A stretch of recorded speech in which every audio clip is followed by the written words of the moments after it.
Good morning, and I'd like to call to order the April 19th, 2022 meeting of the Santa Barbara County Board of Supervisors here in the Santa Maria Hearing Room. Madam Clerk, would you please call the roll? Supervisor Nelson, Supervisor Lavanino, Here. Supervisor Williams, Here. Supervisor Hart, Here. and Chair Hartman. Here, Let the please record stand and reflect- join me for the pledge. Let the record reflect that Supervisor Nelson is absent today. Ready, begin. I pledge allegiance to the flag of the United States of America and to the republic for which it stands, one nation, under God, indivisible, with liberty and justice for all. And the next item of business is to approve the minutes from April 5th, 2022. May I have a motion So moved. and a second? Any discussion? All in favor say aye. Aye. Any Aye. opposed? Passes unanimously. Do we have a CEO's report today, Ms. Miyasato? Chair Hartman, we do just a couple of announcements. Just as part of my CEO reports, I'll be just giving the board some brief announcements on what's happening in some of our departments. So in the fire district, vegetation management projects currently are underway, including in San Antonio Creek and 70 acres in the San Marcos foothills, the Lompoc Valley fuel reduction project of 2,500 acres in the Burton Mesa area, and the Spalding Midland prescribed fire area of 1,000 acres in the San Ynez Valley and Tepesquay vegetation management project of 2,800 acres in Tepesquay.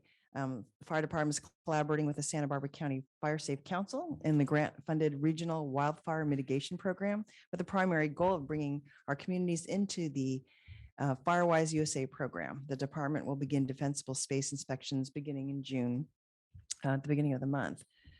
Our clerk recorder assessor, they are continuing as they always do to run an efficient and excellent election season. And so the county registrar voters office continues to seek community members interested in working in the June 7th statewide direct primary elections.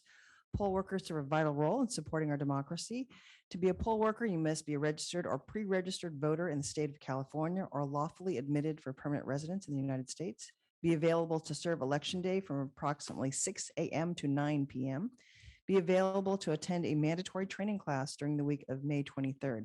High school students are also encouraged to apply. And for more information, you can go to our website at www.countyofsb.org. And finally, our behavioral wellness department is excited to announce that its alcohol drug program has opted into a new pilot project to treat the stimulant use problem in our county, particularly regarding methamphetamines and cocaine.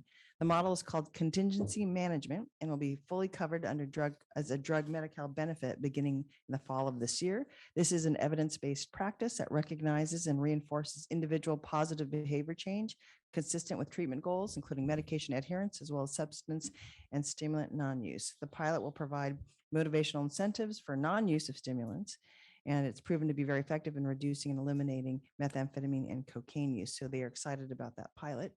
And that concludes my reports. Thank you. Madam Clerk. Chair Hartman and members of the board. Yes, thank you. I have quite a few announcements this morning.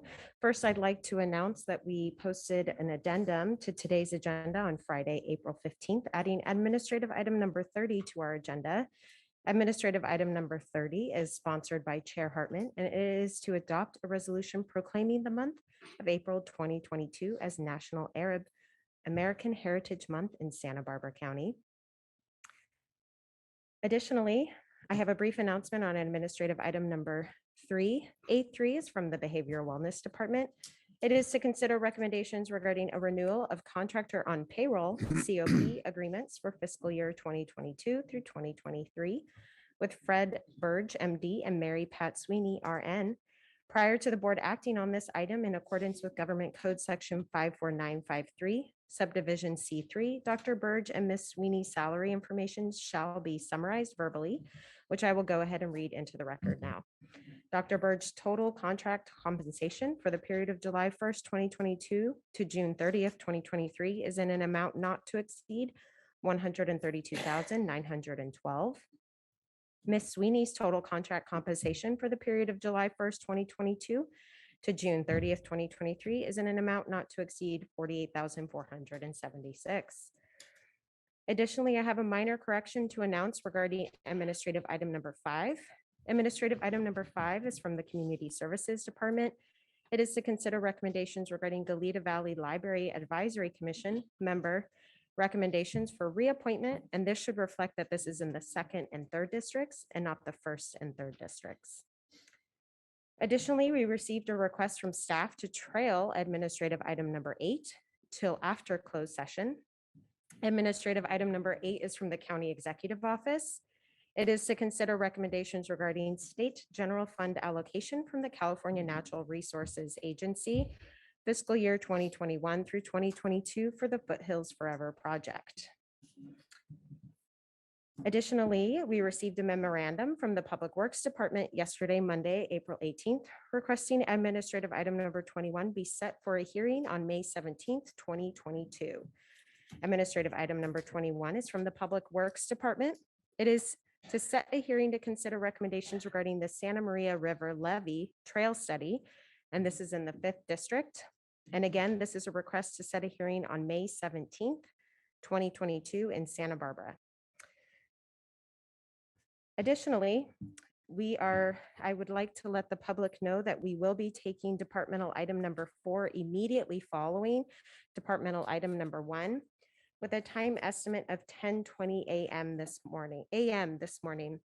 And just to let the public know, departmental item number 4 is from the Public Health Department. It is a hearing to consider recommendations regarding a presentation on animal services, city and jurisdictional contract fee scenarios. And again, we will slightly be taking our agenda out of order and taking that up immediately following departmental item number 1 around 10:20 this morning. Additionally, I would like to remind the public that the Board of Supervisors meetings are being interpreted and broadcast live in Spanish. We are broadcasting our meetings in Spanish both for Cox Cable subscribers in South County, as well as Comcast cable subscribers in North County. Members of the public can now view our meetings in Spanish by turning on the secondary audio programming, also known as SAP or SAP, under their language settings. That information is currently being provided through the TV scroll. Lastly, I would like to remind the public who are participating in our meeting today of the board's updated methods of public participation. For the Board of Supervisors methods of public participation and to provide public comment on general public comment or an item on the board's agenda, please see page 2 of the agenda. Members of the public can attend meetings in person, both in the Santa Barbara Board Hearing Room chambers, as well as the Santa Maria Board Hearing Room chambers. Please note the board is following all local and state guidelines and are currently no longer requiring face coverings indoors. If you attend the board meeting in person, you will no longer be required to wear a face covering, but please be advised that the Public Health Department is still strongly encouraging all county staff and members of the public to mask and socially distance themselves in crowded areas. I would also like to remind the public that if you require any special accommodations, please contact the clerk of the board to make that request, preferably on the Friday prior to the board meeting. Individuals that would like to provide verbal public comment virtually may do so via Zoom by registering in advance via the link available on page 2 of our agenda. After registering, you will receive a confirmation email containing important information about joining the meeting. Once the chair has announced the item you want to comment on, please join the meeting with the information provided. You will be placed on mute until it is your turn to speak. The clerk will call you by name, and when removed from mute, you will hear a notification that your line has been unmuted. If you are using a touch-tone phone, you may need to press *6 to unmute yourself. Each person may address the board for up to 3 minutes, and this is at the discretion of the chair. If you have any questions, please contact the clerk of the board at area code 805-568-2240. Lastly, the only items which affect the approval of the administrative agenda is the correction to the affected districts on administrative item 5, to trail administrative item number 8 till after closed session, and the request to set a hearing date on administrative item number 21 to May 17th, 2022. And I would also lastly just like to remind the public who are logged in via Zoom for today's departmental item number 4, animal services, that will be this morning around 10:20. And that concludes my announcements for today. Thank you, Madam Clerk. So turning to our administrative agenda, would any board members like to pull any items on the administrative agenda today? A19, please. A19. Any others? Okay, and from the public, Madam Clerk? Chair Hartman and members of the board, we have requests to speak on A9, A24, and A28. All right, let's take A9, go in order. Chair Hartman and members of the board, administrative item number 9 is from the County Executive Office. It is to consider recommendations regarding an agreement with REACH for the preparation of a comprehensive economic development strategy. And we have one request to speak on this item, and we are going to Zoom with Andy Caldwell. Andy?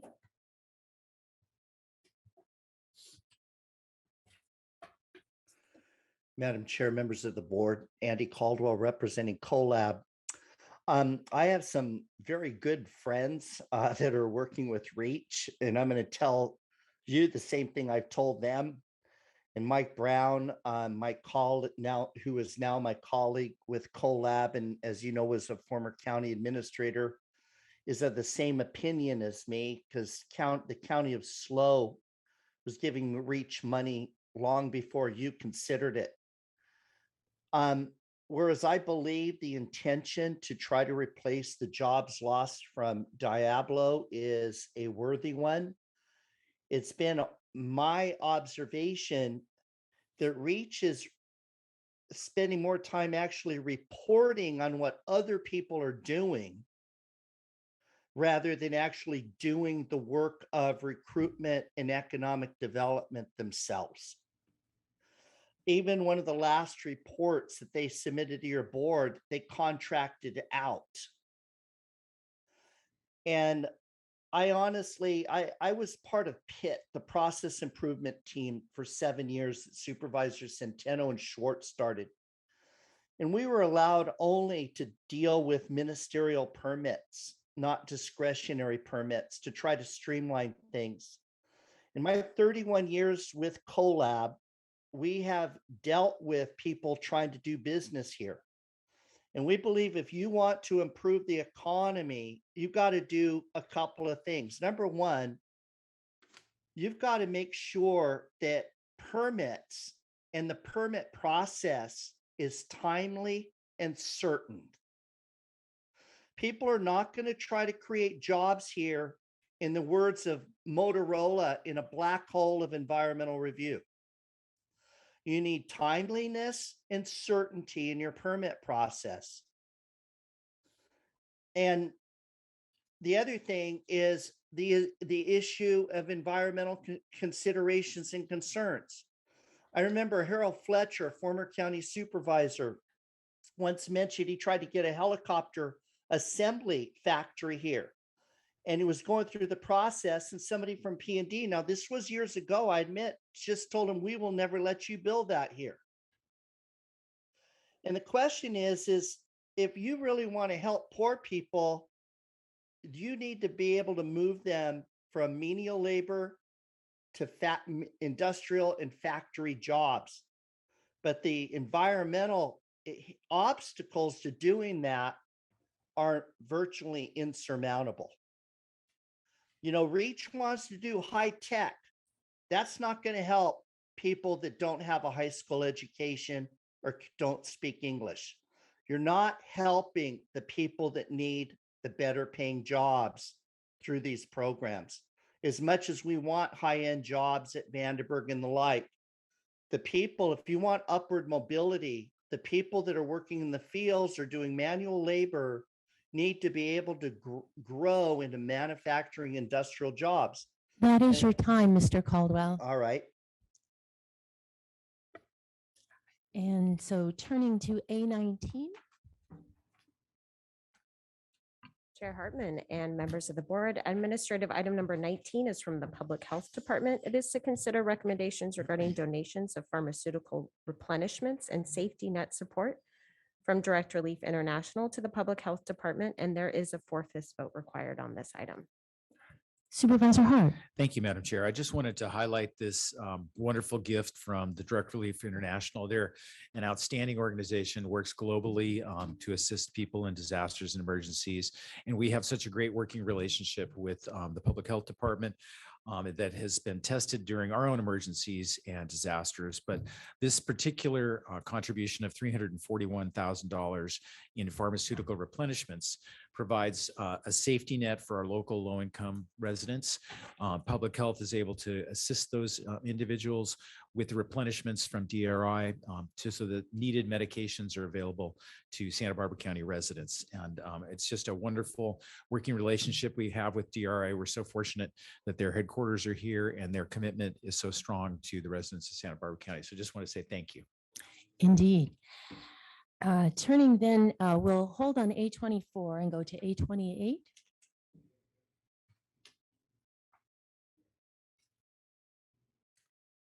Chair Hartman and members of the board, administrative item number 28 is from the Community Services Department. It is to consider recommendations regarding the County of Santa Barbara Racial Equity Fund Grant disbursement recommendations. And we have one request to speak on this item, and we are returning to Zoom with Andy Caldwell.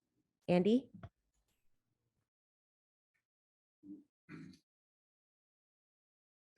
Madam Chair, members of the board, Andy Caldwell representing CoLab.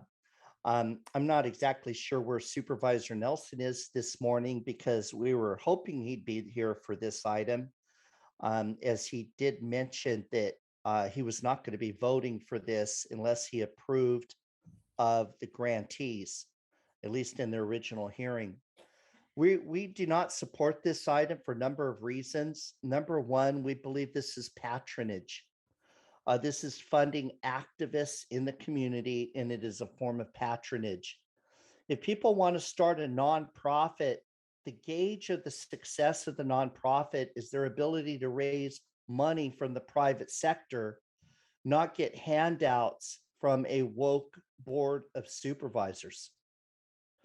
You know, I was, when I watched the Black Lives Matter parade in Santa Barbara, I distinctly was offended by the fact that the two organizers held a megaphone in the face of Mayor Kathy Murillo, telling her, "You are a passing white woman." That's what they said to her. "You are a passing white woman." Now, here's a daughter of a gangbanger from LA that becomes the first Latino mayor of Santa Barbara. And they said, "You are a passing white woman." I wouldn't give them $1 of my own money, let alone you give them $100,000 of taxpayer money. Why? Why not let Santa Barbara do it if they want to? How is this the county's business? What are they going to do with the money? You're just giving them a blank check. You know what? You could give them money out of your own pockets instead of pretending that you have the authority and the moral high ground to give them taxpayer money. You know, Dawson and Greg, why don't you just hold a fundraiser for them and see how much private sector money you could raise for them or any of the other organizations on this item? What's wrong with that plan?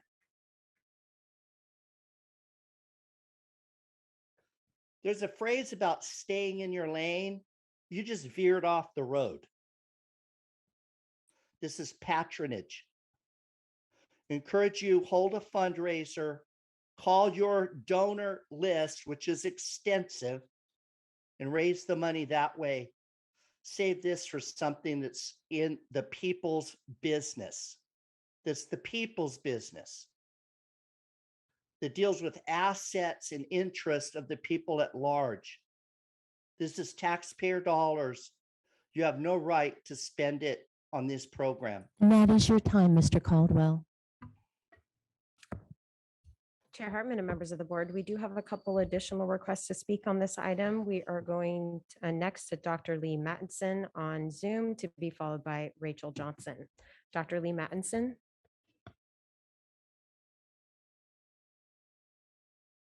Hello, can you hear me? Yes, try to speak up a little louder if you can. How about this? Is this better? A bit. Okay. Well, good morning to the Board of Supervisors and all of the participants today. My name is Dr. Neil H. Batson. And I do appreciate the feedback from Mr. Caldwell. Spoke with a lot of passion. The funding that we're discussing today was not what this was not what the committee advocated for. And why this one brief funding for the county? After consulting with community organizers, leaders, and weighing out the pros and cons moving forward, not moving forward. Fund We're having some difficulty hearing. Let's see if we can correct this. Hold just one moment. Chair Hartman and members of the board, I do believe that might be on Dr. Lee Mattinson's side since our previous caller was clear. If you can get closer to your microphone, Dr. Lee Mattinson, that would be much appreciated. We have muted the timer, so perhaps we can try that. I'll try that. Even next, I think there's something going. I'll try back. That sounds better. It just sounds a bit muffled, like you're far away, or maybe there's something in front of your microphone, perhaps.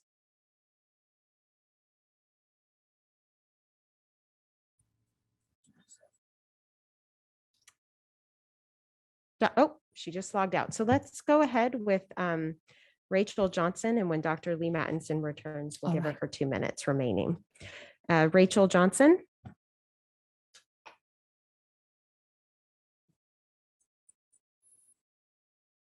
Hello, can you hear me? Loud and clear.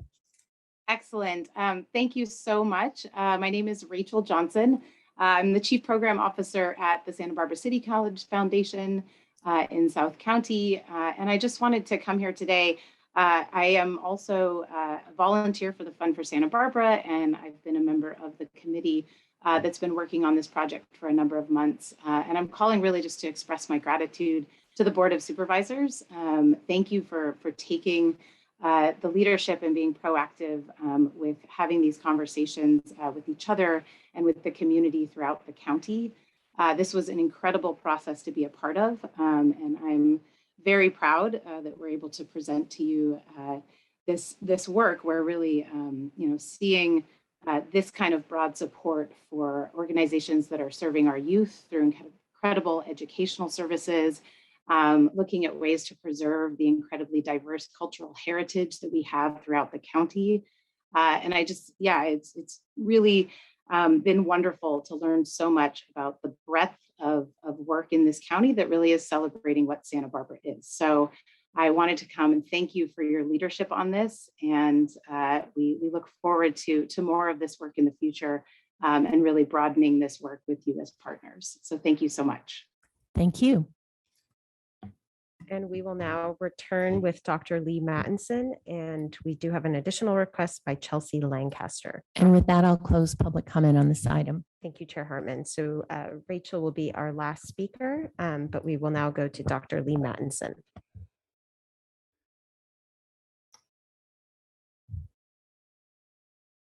Is this better? Much better. Okay, awesome. Thank you. Good morning, members of the Board of Supervisors. My name is Dr. Leonie H. Matheson, and I want to echo what Rachel Johnson just shared. We really appreciate the board considering this item. We've been part of this review process for a couple of months, and as a Black executive in Santa Barbara County, I do appreciate the opportunity to move this agenda item forward. We felt strongly that if we did not take this on, the funds would not make it to the community. The option to have the county develop its own process would have taken more time.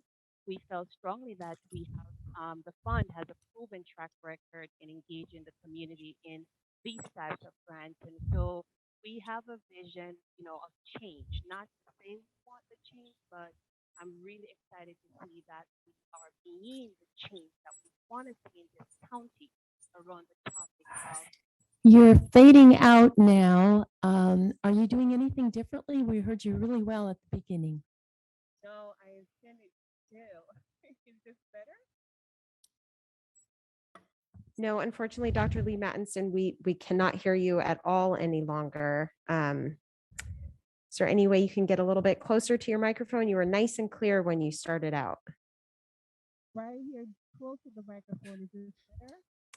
No, unfortunately, we cannot hear you. I would like to note there is a phone number on that invitation that you received the link. If you have an ability to call into our meeting with that phone number, we can go to our final speaker and you have 1 minute left to finish out your comments. Thank you. Okay, thank you so much. And we will go to Chelsea Lancaster to be followed by Dr. Lee Mattinson.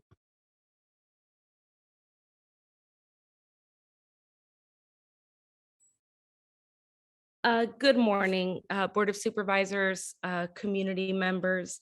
I also wanted to echo the appreciation for the really a really courageous thing that the Board of Supervisors and County of Santa Barbara has opted to really take serious the growing racial equity gaps in our community. This is both historical and this is present. If you look at the Fund for Santa Barbara Central Coast Regional Equity Study that used rigorous community engaged research, it really bears, sorry, I wasn't prepared to speak, but it really shows how deep the inequities are in our county, particularly along the lines of race, gender, and class. The work that organizations like Healing Justice Santa Barbara, Gateway Educational Services, and the others that are listed is really, really critical for communities of color to not just engage in, work around education and activism, fighting things like gentrification in our communities. It's really about preserving all of that historical wisdom. And what we need to do is really sort of stop the bleeding in our county when it comes to the growing wealth inequities, again, really, really apparent along the lines of race and class. So this is an important investment. It's not just a moral investment. If you really look at the outcomes of that study, it's also an economic one.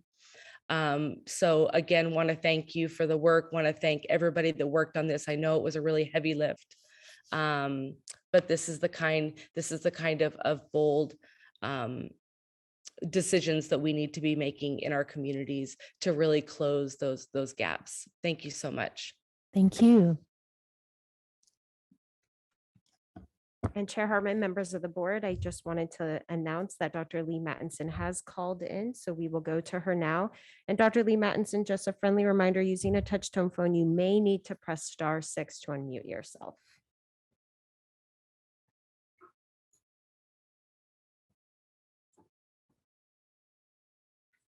Hello? Hello? Yes, we're hearing you. Awesome. Good morning, Board of Supervisors. This is Dr. Leonie H. Massachusetts. Thank you so much for allowing me to call back in. As I was saying earlier, as a Black executive of cause, I work here in Santa Barbara County and live here. I just want to applaud the board for moving this agenda item forward. This is a bold, it is courageous, it's transformative, and I am just so pleased to say that the board is not only wanting to see change, but being the change that you want to see. I have been part of the review committee, and we felt strongly that if we did not take this on, the funds will not make it to the community. The option to have the county develop its own process would have taken more time.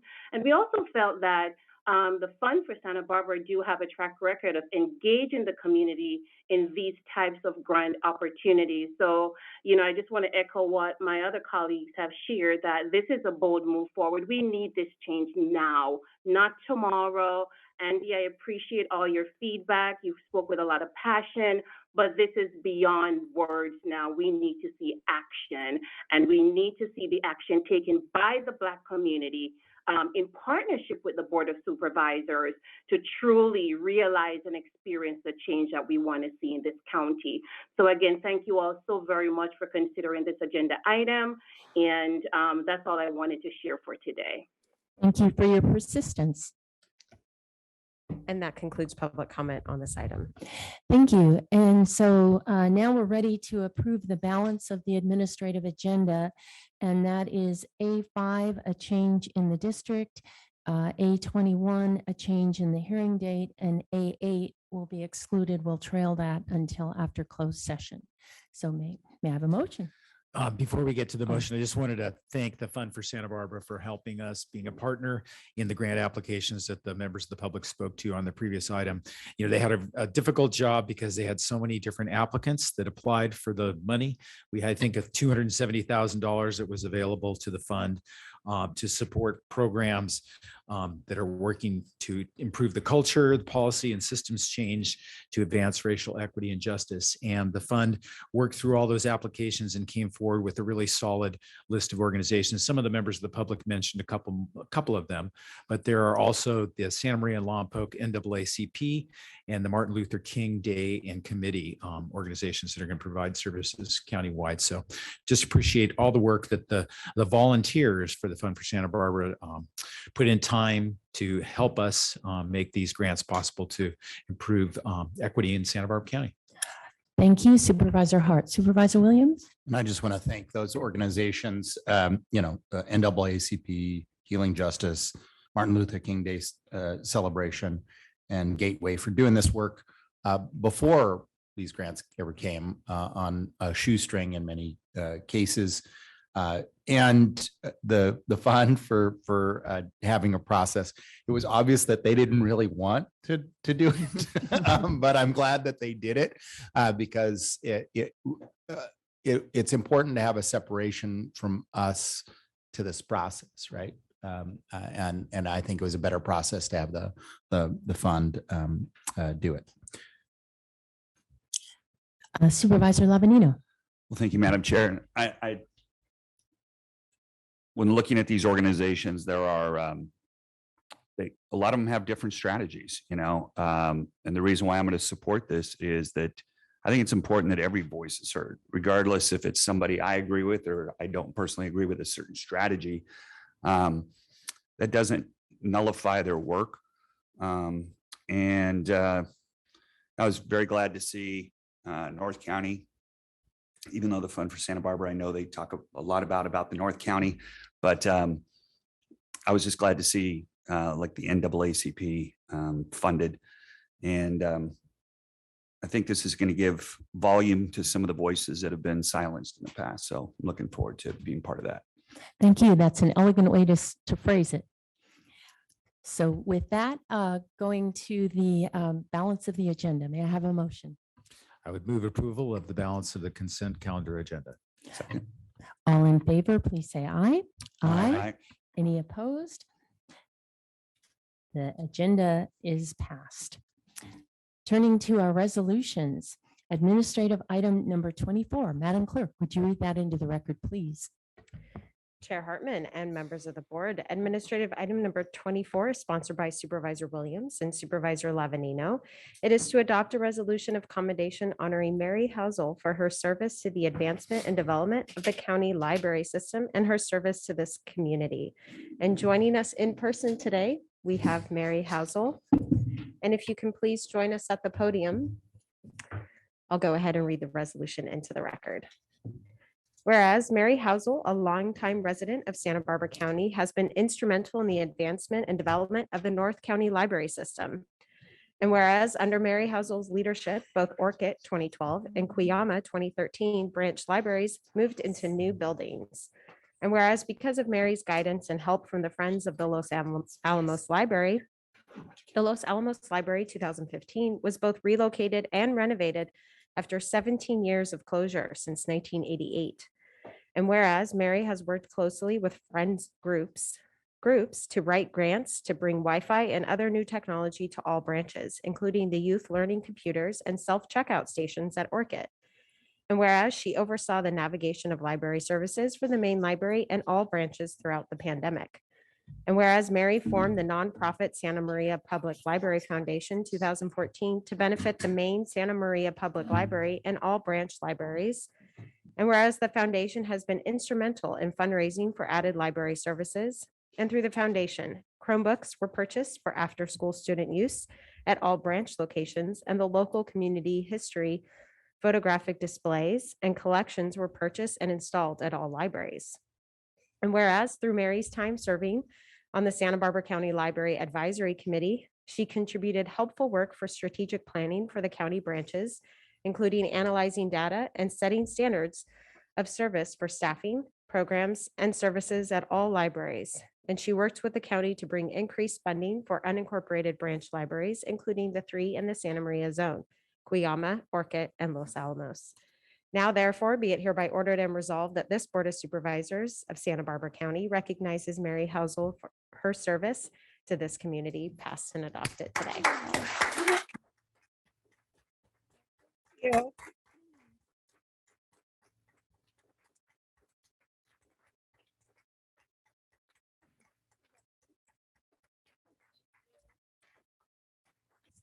A sign that librarians are beloved, and particularly you. Thank you. Thank you so much. I really appreciate this recognition today for my 10 years of service to the Santa Barbara County Libraries. I want to thank you and many of the people that came today to support me for all of your work on behalf of libraries. It's so important, and we're so understated that sometimes it doesn't stand out, but really there's so many people helping and rooting for libraries, and thank you all for supporting my team and accomplishing what we did in my 10 years. My choice to become a librarian has proved to be one of the best life decisions I made. Working in libraries over 45 years, supporting the principles of democracy and making a difference in people's lives through library services has been rewarding and fulfilling. It's been my pleasure to bring my expertise, knowledge, and vision to public libraries in Santa Barbara County. I know some of you have personal library connections while growing up, and my own inspiration for libraries and library work began at an early age in Long Beach, where I grew up. My first job in high school was with the North Long Beach Branch Library in a special intern program for low-income kids. Libraries continued to be a centerpiece in my life through college, and I was the first in my family to get a bachelor's degree. Meeting my father-in-law, my husband's right there, Tom, my father-in-law, a Purple Heart veteran and library director for Ontario Public Library, cemented my career choice. Through my career, I'm proud to have mentored a number of librarians, including my niece and others, including many of the staff at the Santa Maria Public Library who've gone on to get library degrees.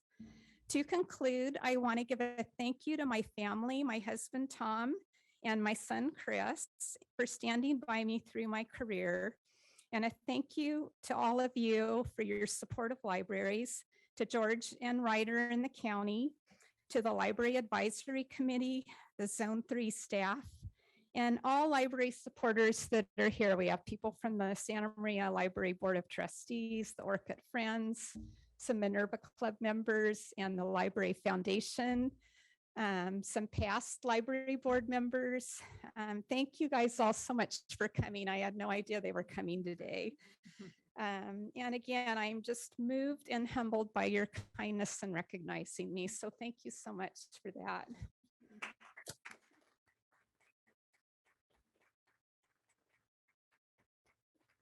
And Madam Clerk, we had someone, public speaker on this item. Yes, Chair Hartman and members of the board, we do have a request to speak from one of Mary's many admirers, Carol Greger. Carol?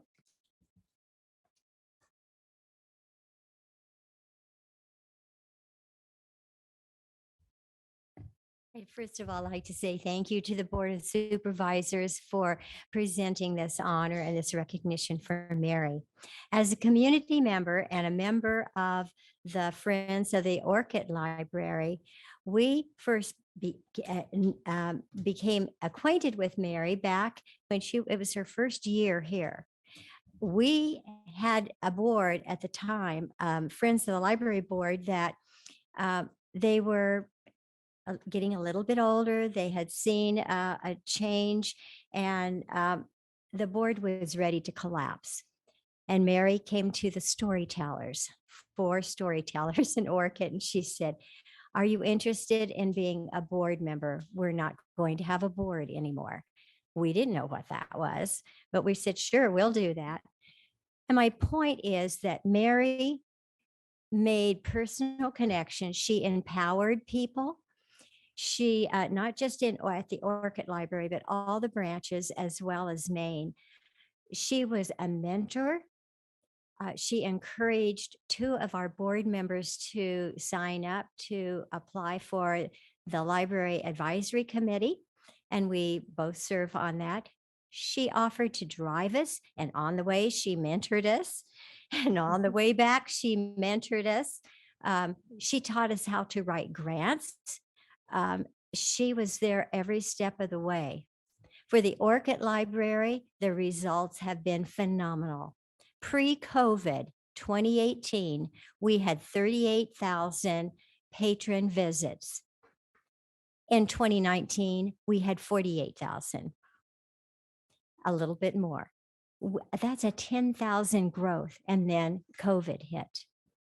So when you hear voices from the Orchid Library, friends, you know that we are grateful. We are so grateful for Mary's leadership, the connection she makes with the community, her belief in empowering people to go forward on their own. She motivates us, and we want to thank her and thank the board for your the supervisors for your continued support of our county libraries. Thank you.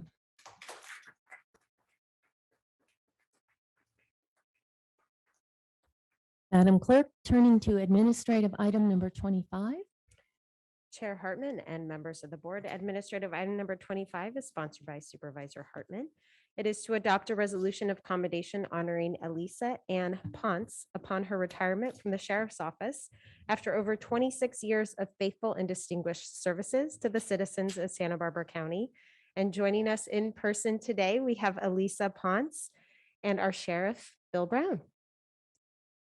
And I'll go ahead and read the resolution into the record.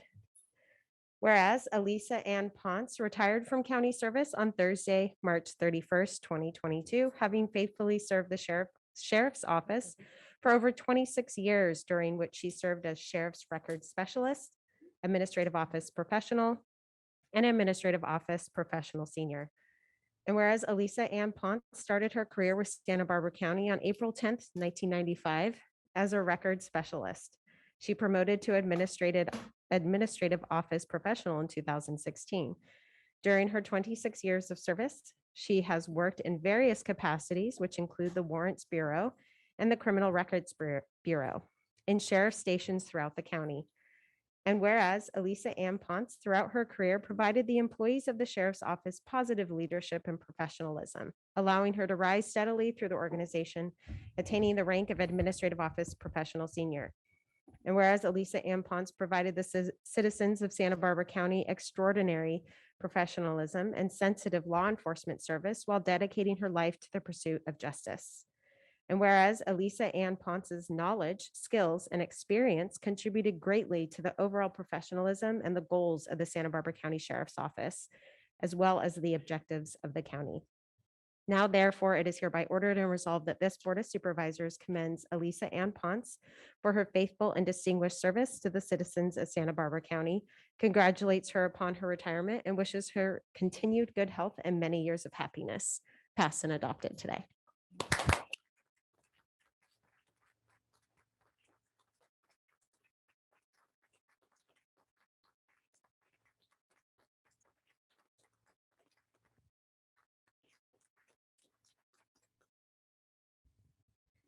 Chair Brown.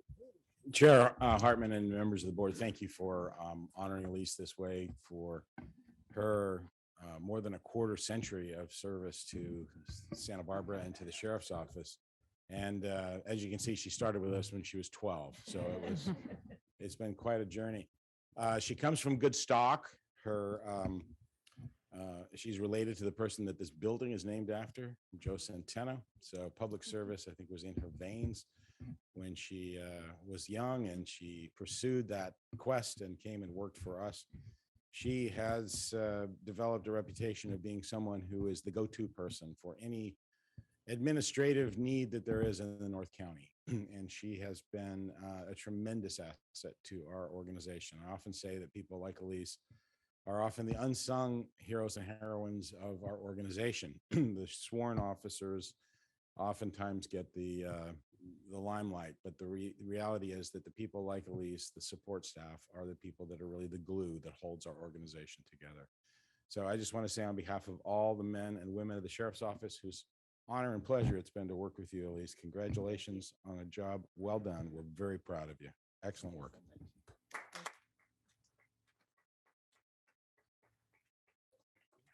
Oh, nice. I just want to say thank you for the honor. I will cherish this forever. But just thank you. Thank you.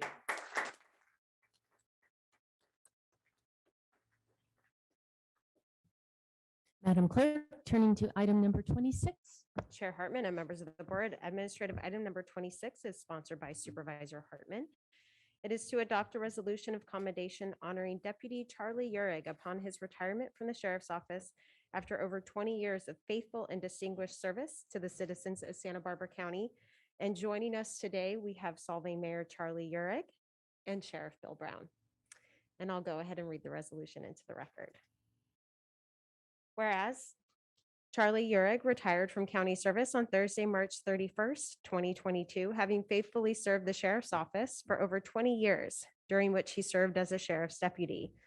And whereas Charlie Uhrig started his career with Santa Barbara County on July 9th, 2001, and as a Deputy Sheriff. During his 20 years of service, he has worked in various capacities, which included patrol, solving community resource deputy, and court services. And whereas Charlie Uhrig provided the citizens of Santa Barbara County extraordinary professionalism and sensitive law enforcement service while dedicating his life to the pursuit of justice. And whereas Charlie Uhrig's knowledge, skills, and experience contributed greatly to the overall professionalism and the goals of the Santa Barbara County Sheriff's Office, as well as the objectives of the county. Now, therefore, it is hereby ordered and resolved that this Board of Supervisors commends Charlie Uhrig for his faithful and distinguished service to the citizens of Santa Barbara County, congratulates him upon his retirement, and wishes him and his wife, Tara, continued good health and many years of happiness, passed and adopted today.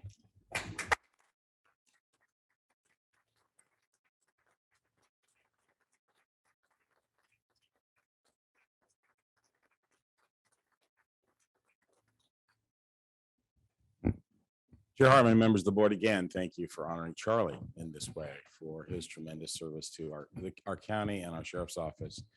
Charlie is, without question, what I would call the personification of what community policing is all about. He's worked a variety of assignments, but he will always be remembered as being in his most prominent role as the community resource deputy in the city of Solvang. And in that role and in that capacity, he got to know the community inside out. Everybody in town knew Charlie Uhrig, and it was to the point where after he retired, he took this little retirement job called being the mayor of Solvang, ran for that and got elected handily. And he is continuing to stay connected to Solvang in a very special way. But Charlie is really someone who cares. He's really someone who has a heart for service to others. And we are just so grateful for his service to our organization. He personifies what is really has been a tough year for us in terms of retirements. We always have a significant number of retirements because we're a large organization. But this year we had 29 people retire from organization, and we lost over 700 years of experience in the Sheriff's Office.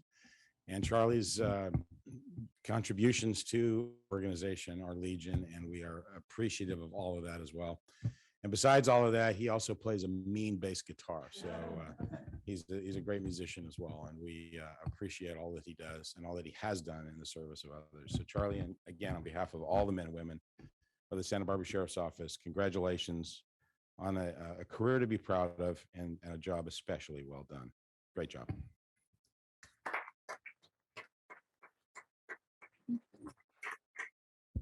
Thank you so much for this honor of being able to serve the community. It was my dream job.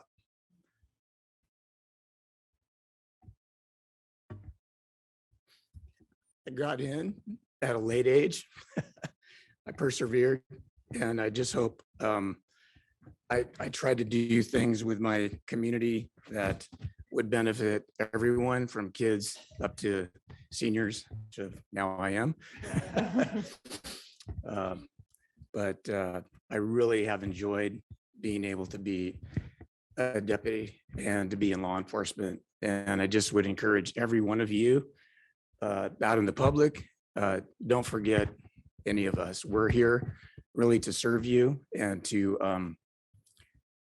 be a part of you and to protect you and to help all of us get through every single day, every single minute, every single hour, to get through that day safely and to be able to make it home to your families. And that's really what our mission has always been. I'm still already back as extra help. I couldn't stay away.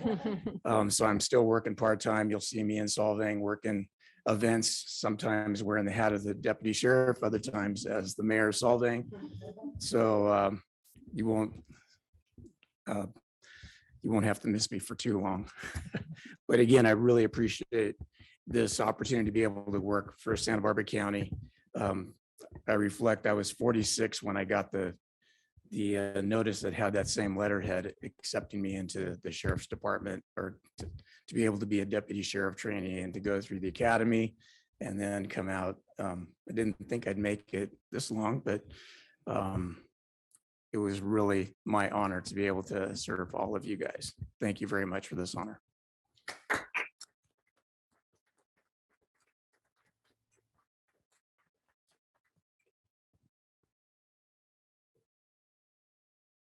Madam Chair. And- yeah, oh, Supervisor I Hart. just want to quickly say to Charlie, I'm not sure which is a more difficult job, being a law enforcement officer or a mayor, but I really appreciate your public service and your commitment to the community. It's really been a pleasure working with you in your role as mayor. Yeah, I have to just put an exclamation point on the community resources deputy and being really the quintessential model of community policing. And I think the fact that he was so handily elected as mayor is an example of that. And he'll be playing at a winery this weekend. And he's at many community celebrations, and he plays with his son in a band too. Madam Clerk, turning to item number 27. Chair Hartman and members of the board, administrative item number 27 is sponsored by Supervisor Williams. It is to adopt a resolution proclaiming the month of April 2022 as National Poetry Month in Santa Barbara County and recognizing outstanding student poets Madeleine Miller, Kundai Chikawero, and Sierra Mayoral. And joining us via Zoom, we have Madeleine Miller. And before we go to Zoom, I'm going to go ahead and read the resolution into the record.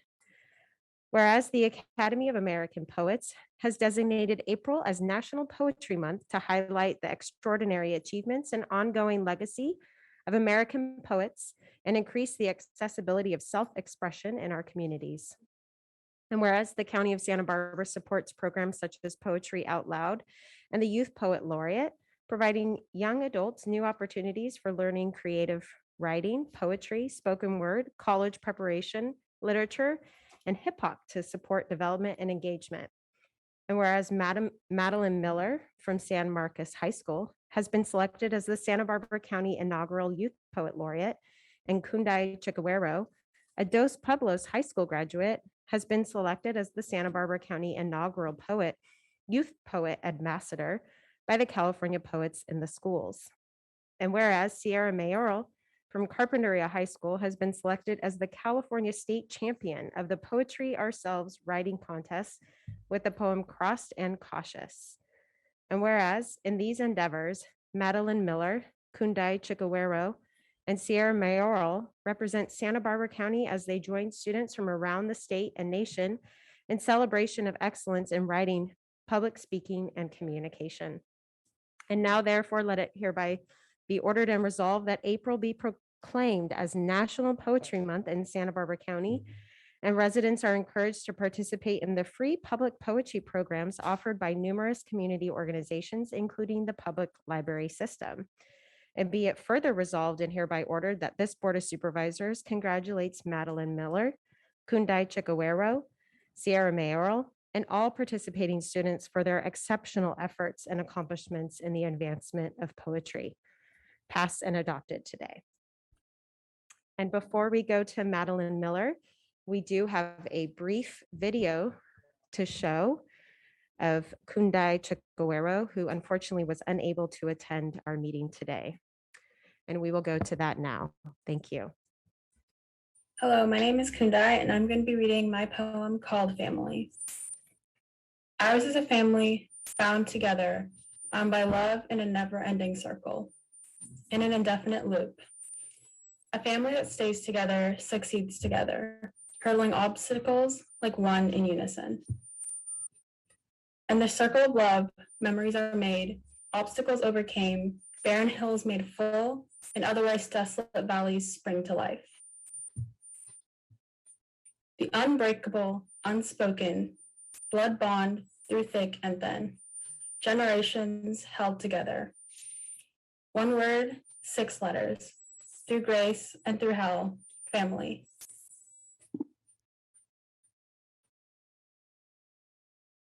Hello, my name is Kundai, and I'm going to be reading my poem. Thank you. And we will now go to Zoom for Madeleine Miller. Madeleine? Hi, my name is Madeleine Miller. I wanted to thank the board for taking on this initiative and supporting literary arts and creating this opportunity for youth in the county. I also aim to use my position as the Santa Barbara Youth Poet Laureate to further that initiative and to create more opportunities for this art form to be shared with the youth and the community at large. So thank you very much for what you're doing. I am very grateful to be receiving this honor and this position. I'll be reading my poem for you today, the one about sea anemones. I will never know how to write about America with eloquence. All we do is ask the most tactless and tasteless questions. How do we protect the people from a deadly illness against their will? How do we stop killing everything on earth without inconveniencing industry? How do we end discrimination without acknowledging racism? How do we advertise morality without closing the deal? The questions always have the same answer. When I was a kid, I used to go to tide pools with my family. I would stick my hands in the water and touch as many tiny animals as I could find. The clams and mussels, the hermit crabs, and even once an octopus. But my favorites were always the blue anemones, which reached for me with their many waving fingers. I would bend down to touch them, as many of their tendrils as I could at once, and then they would collapse, to show a single fist of spikes, shards of shells and rocks, spitting and convulsing on the side of a rock, violent and helpless. I would walk on, racing down the surf past my parents to the next little wonder of the world, but when I was wandering back towards our car, laden with whichever rocks and shells had caught my eye, I would beg my mother to hold my bounty and would look for the same fist of a flower that I had met before, to see if it would wave goodbye, permeable again. This is my answer to every question. Be permeable and porous and prone, and when some curious hand reaches in to meet you, hold on. Thank you very much.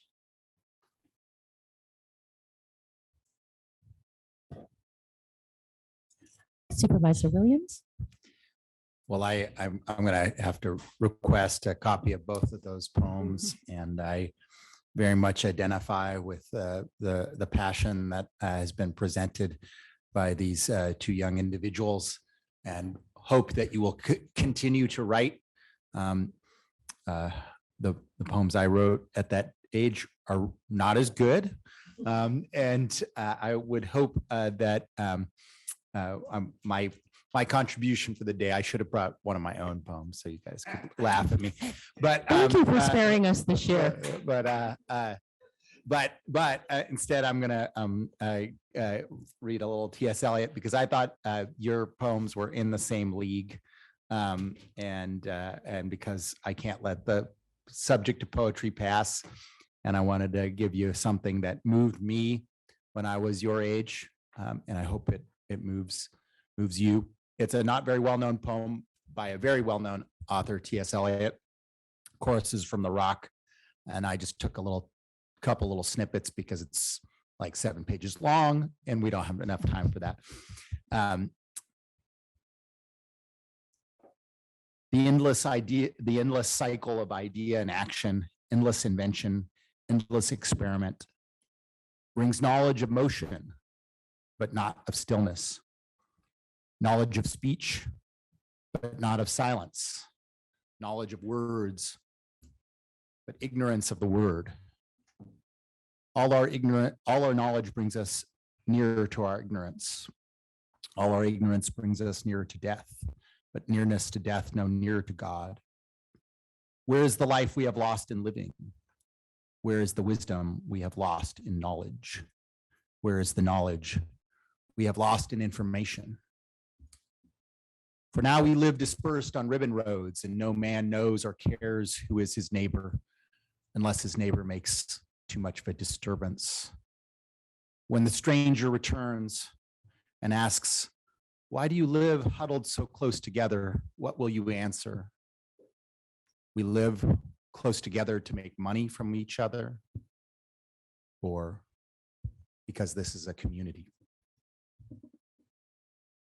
And I hope we can do some more poetry offs in the future. Maybe we need to get Steve to do one too. Maybe each of us needs to come with one. All right, turning to our final honorary resolution today, item number 30. Would you read that into the record, Madam Clerk?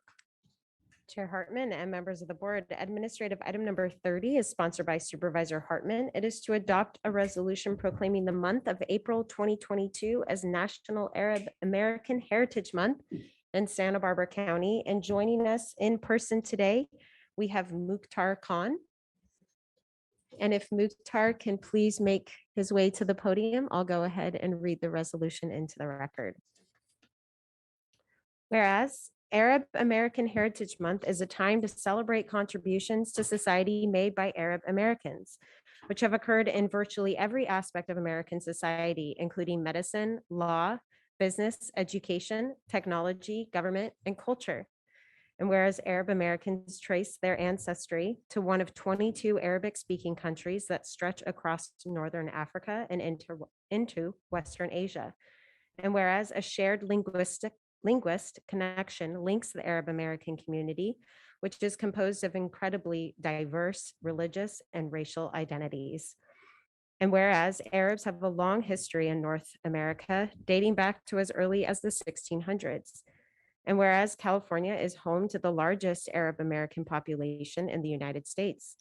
And whereas Arab American heritage was first recognized nationally with National Arab American Day in 1992. And whereas anti-Arab discrimination continues to be a significant issue in the post 9/11 world, and Arab Americans' lived experiences of racism and struggles for social justice have shaped their communal and political identities. And whereas the Islamic Society of Santa Barbara strives to serve its creator, the local community, and humanity at large by embodying and instilling values of duty, learning, integrity, humility, service, self-expression, belonging, and contribution.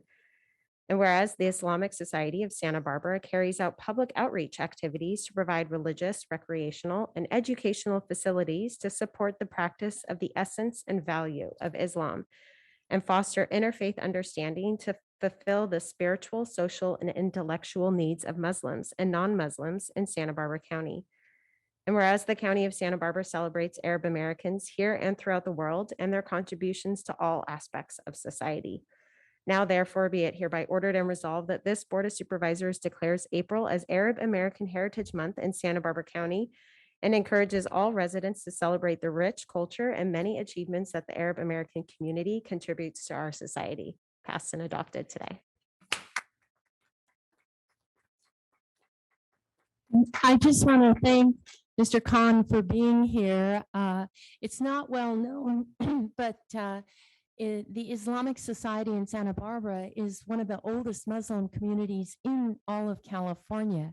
And Mr. Khan came here in the 70s. He's a gaucho, And he founded the Muslim Student Association at UCSB. And he's been working for decades to get the center that now exists in Goleta in District 3. So we're so glad you could join us in our year-long celebration of the different cultures in our county that make it such a rich place to be. So thank you.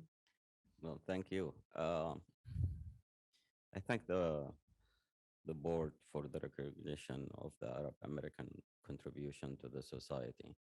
And I mainly thank them to remind that they have been reminding us all that the strength of the fabric of this community comes from the diversity that we come from. I am honored to accept this recognition as an American, as a Santa Barbaran, as an Arab, and as a Muslim. The Islamic Society of Santa Barbara has been dedicated to the service of the community. I myself and my wife have been dedicated to the service of the community. As the chairman mentioned, we have moved here in the 70s. We raised our family here. My wife teaches at City College, and I have 3 children that actually work for the county. So we work in public works, in elections, and in the recorder's office. I just want to thank you again and remind everybody that the Islamic Society of Santa Barbara is dedicated to always serve the community. Together, we can improve this place. Thank you. Thank you so much.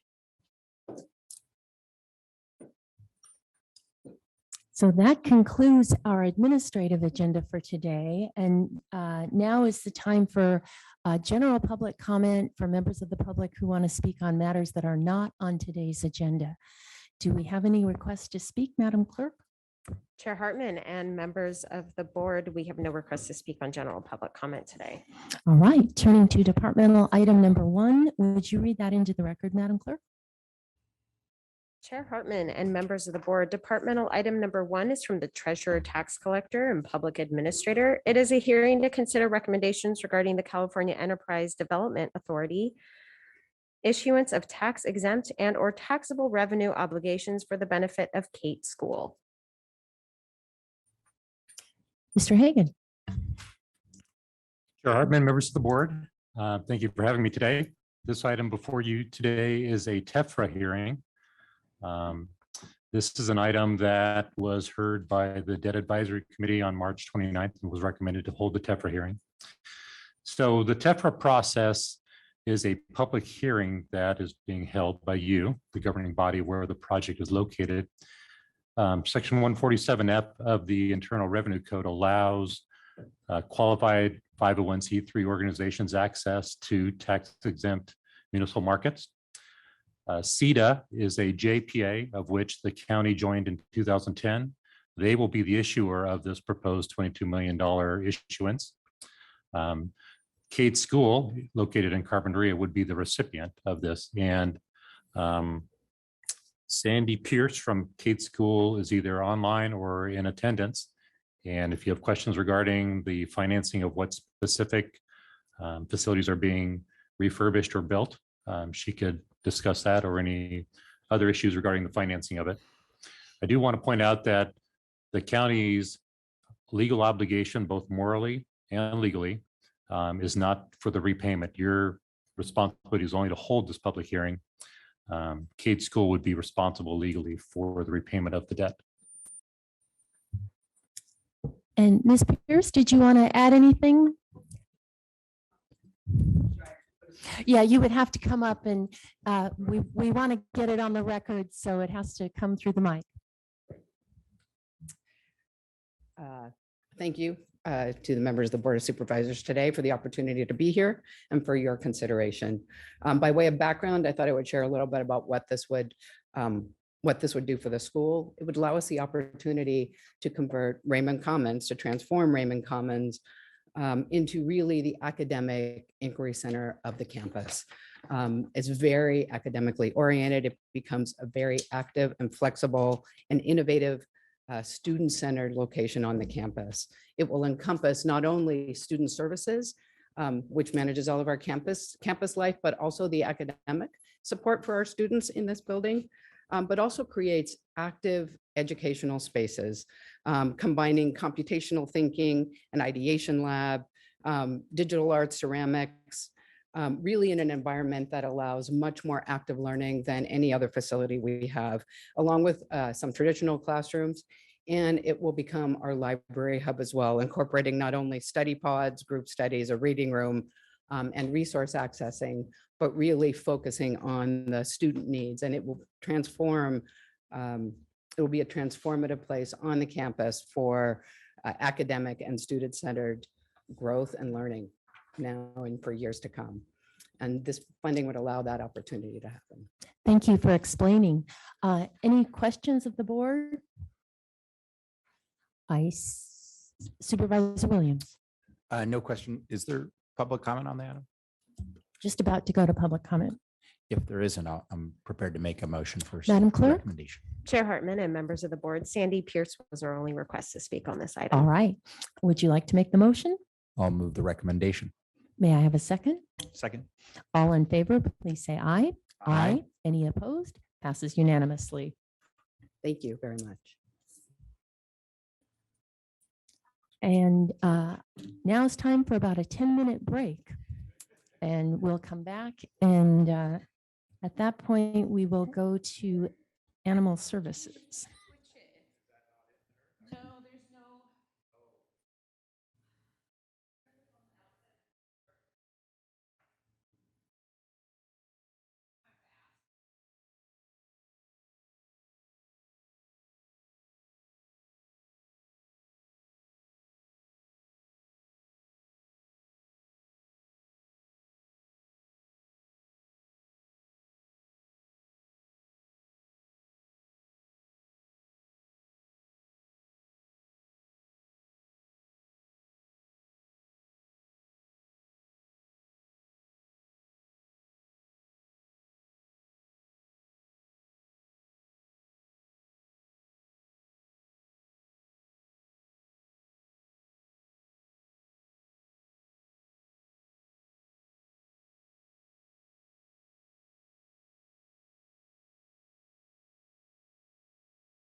So after a short break, we're reconvening the April 19th, 2022 Board of Supervisors meeting here in Santa Maria, and we're turning to departmental item number 4. We're taking them a little out of order today.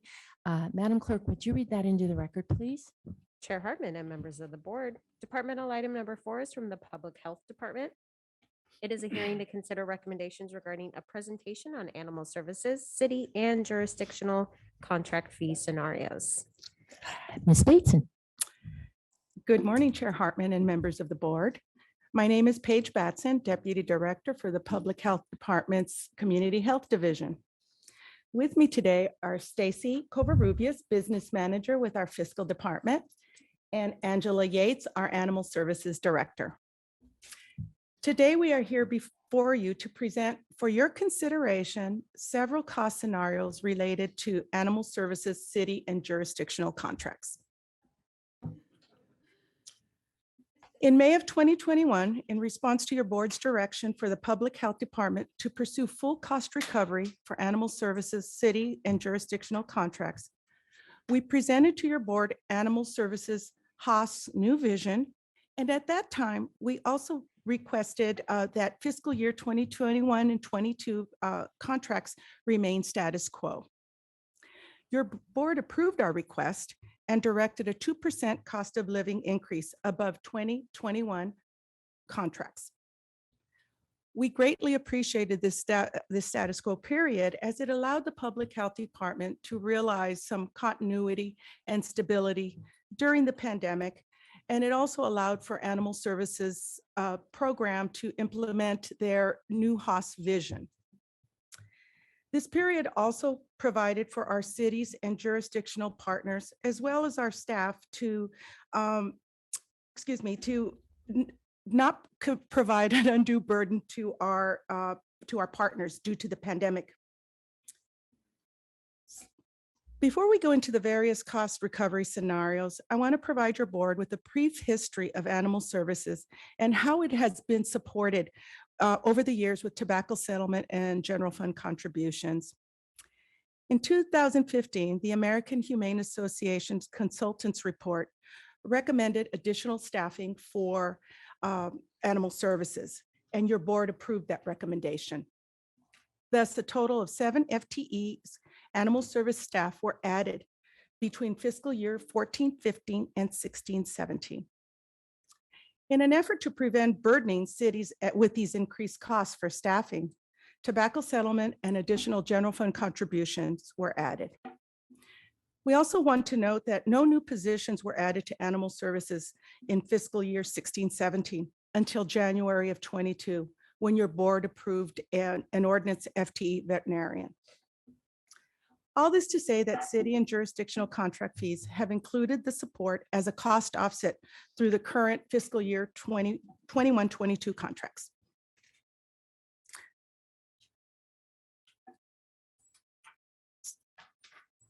So a little bit about the MGT analysis. The MGT full cost analysis was based on the following factors. 1, it used a per capita methodology. 2, it used only operating costs related to services. And 3, it calculated field services and sheltering services separately. The analysis also included the following adjustments. A net cost increase of $26,900 of veterinarian costs to be funded by a release of funds previously granted by your board. A $345,300 dollar allowance for salary savings to match historical usage. And an average of actual deposits for 3 previous years to better estimate revenues to be offset costs. Due to the impact of COVID-19 on the previous 2 years of operation, the MGT analysis calculated full cost recovery on the adopted fiscal year 21-22 operating plan budget. So what does full cost recovery look like? Okay, let's see. Oops. Okay, what happened? Sorry about that. I think, okay. So the column to the left lists the cities and jurisdictions. You'll see Buellton, Guadalupe, Lompoc, and so forth. The middle column, which shows fiscal year 21-22 current contracts with support, that shows current contract supports with both general fund contribution and tobacco settlement. To the right in blue for fiscal year 22-23, contracts, this shows contracts with full cost recovery. So if we look at Buellton, for example, their current contract amount is $42,400. That includes with tobacco settlement and general fund contribution. But if we go to fiscal year 22-23, it grows to $55,100. And that would be with full cost recovery. Same thing for Guadalupe. Fiscal year 21-22 current contract amounts is $61,900 and would increase to $84,600 with full cost recovery. So I'll draw your attention down to the last three rows. The average percent increase for city contracts would grow to 34.3%, equaling an amount of $688,200. The amount of the unincorporated area would be $260,700. You may note that the cities of Santa Barbara, Santa Maria, and the unincorporated areas have the greatest increase. Now we would like to present 4 cost scenarios for your board to consider. Again, to the left, you have the cities and other jurisdictions. Next to that, we have fiscal year 21-22 current contracts with support, which again include tobacco settlement and general fund contributions. To the right in blue, we have 4 different scenarios. First scenario, scenario A, includes total cost with support, totaling an increase of 7.2%, equaling $144,100. Again, that total cost with support would include general fund contribution and tobacco settlement. Then we move over to column B, which includes total costs without tobacco settlement. Again, that's without tobacco settlement, but does include general fund contribution. The amount of increase would be 20.6, totaling an amount for $414,000. Scenario C is total costs without general fund contribution, but this would include tobacco settlement. That increase would be 20.8% for a total amount of $418,600. You can see that scenarios B and C are very similar. Lastly, column D, without tobacco settlement and general fund contribution, as previously shown, the percent increase is 34.3 for a total amount of $688,200. And the amount of increase for the unincorporated area would be $260,700.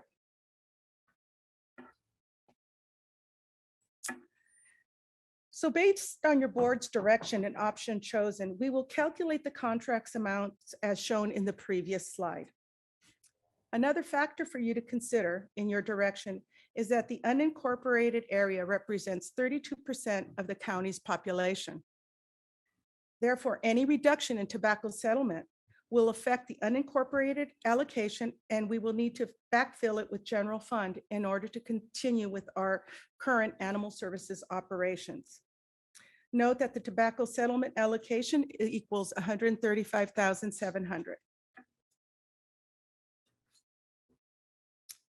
So based on the information we just provided, we respectfully ask the board for the following: to receive and file a report and presentation of this presentation for services, city, and jurisdictional contract fee scenarios, to provide direction to staff on city jurisdictional contract fees for fiscal year 22-23, and based on one of the 4 options previously shared, any other option you may request. So scenario A, again, it's total costs with continued tobacco settlement and general fund contribution. Scenario B, total costs without tobacco settlement support. Scenario C, total costs with general fund contribution and support. And scenario D, total costs with the removal of tobacco settlement and general funding for the staff positions added by your previous boards. To provide any additional direction to staff and determine that the above recommended action is not a project within the meaning of the California Environmental Quality Act. In summary, we would like to add that your board may also consider options such as delaying the implementation of any of the presented full cost recovery scenarios, or consider a phased approach over a 3 or 5 year period. Based on your direction, we will return to your board for contract approvals. Thank you. Thank you, Ms. Batson. Board questions? Supervisor Lavanino? Thank you, Madam Chair. I don't know if this is for Nancy. What are we currently budgeted for?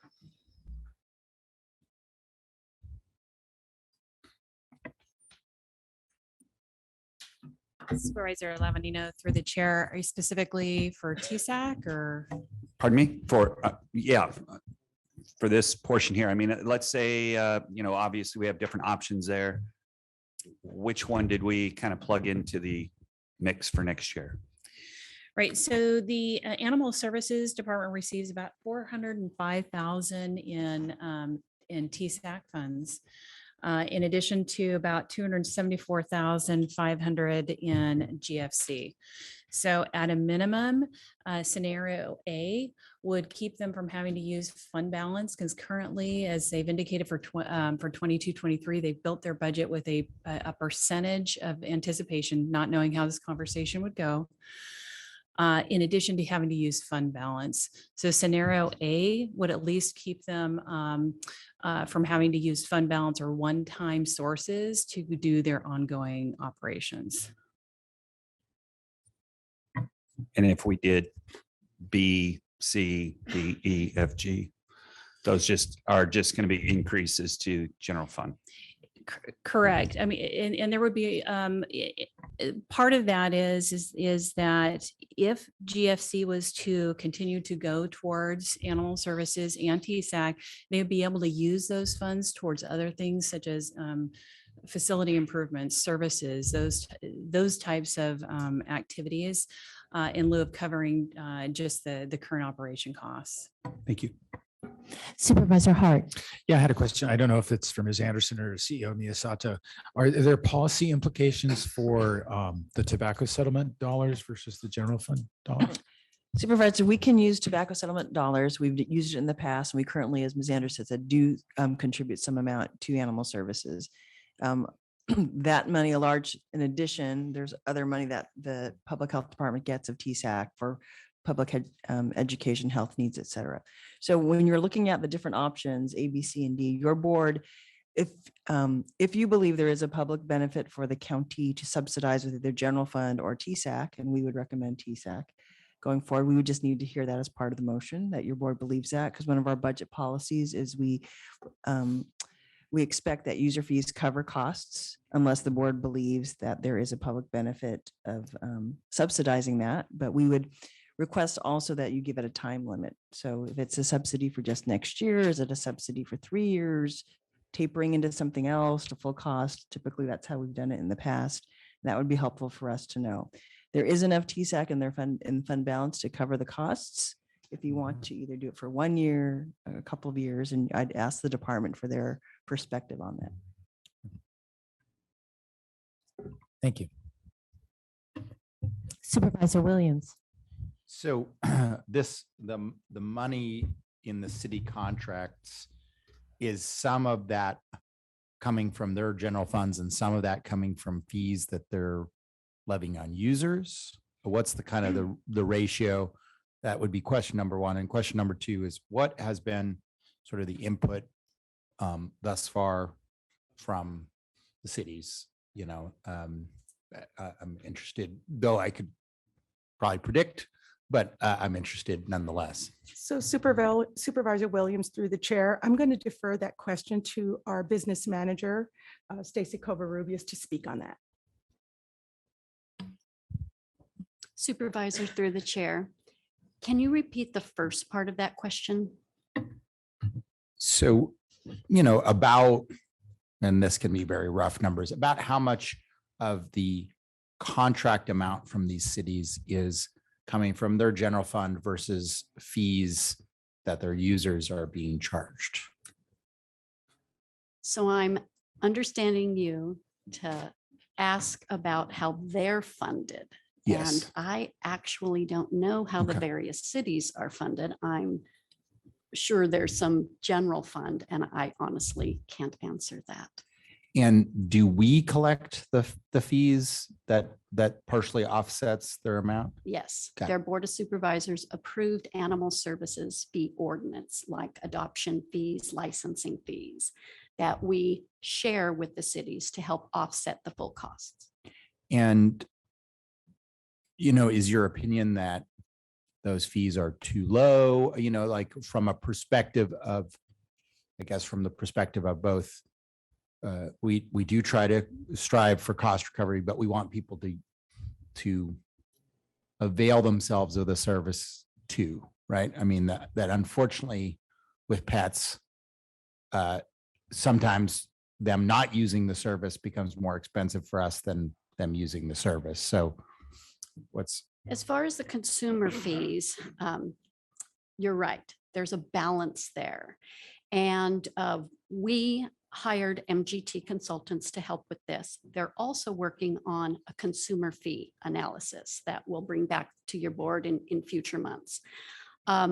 In past years, when we brought fees, animal services fees to the board, there's certain fees that if we were to charge full cost, people wouldn't license their animals. There's got to be some sort of balance or cutoff or, industry standard. We want it to be an incentive for them to license their animal and not be a detriment. So that will be part of what we come back to the board. So in that respect, we aren't charging full cost, and yes, the fee is low. But we are going through that study right now, and we're hoping to bring that back.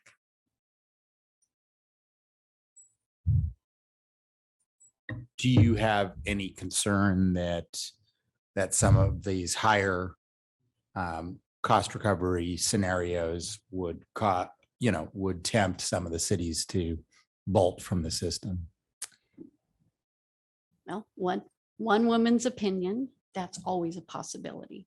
Over the years that I've worked with animal services, cities have contacted me and asked, how much, if we did this or did that scenario, or can you give us information so we can do an RFA? So I think that's always a possibility. I haven't seen it happen yet.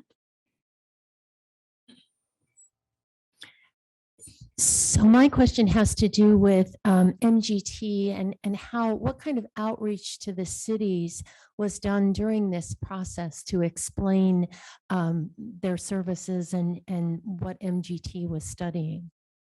So I can start with that, Chair Hartman.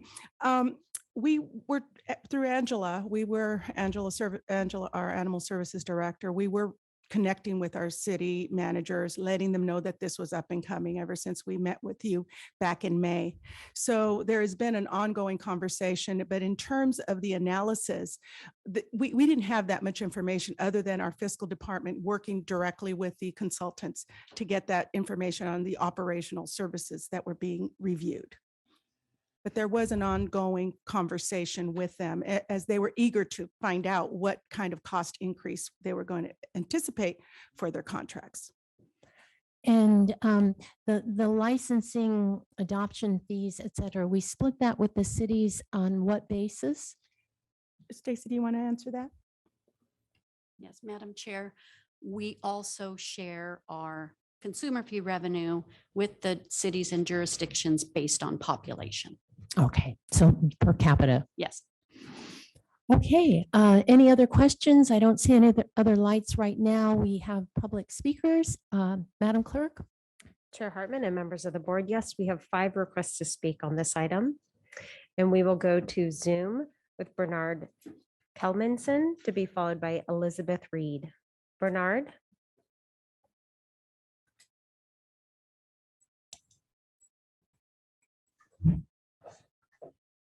Thanks, supervisors, for hearing me.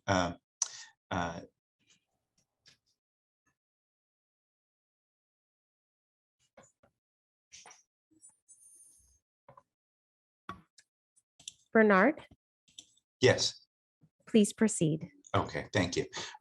ASAP Cats has been working in partnership with the county for the past 33 years to save the lives of cats and kittens in Santa Barbara by providing veterinary care, adoption and foster services, behavioral support, education, and community outreach.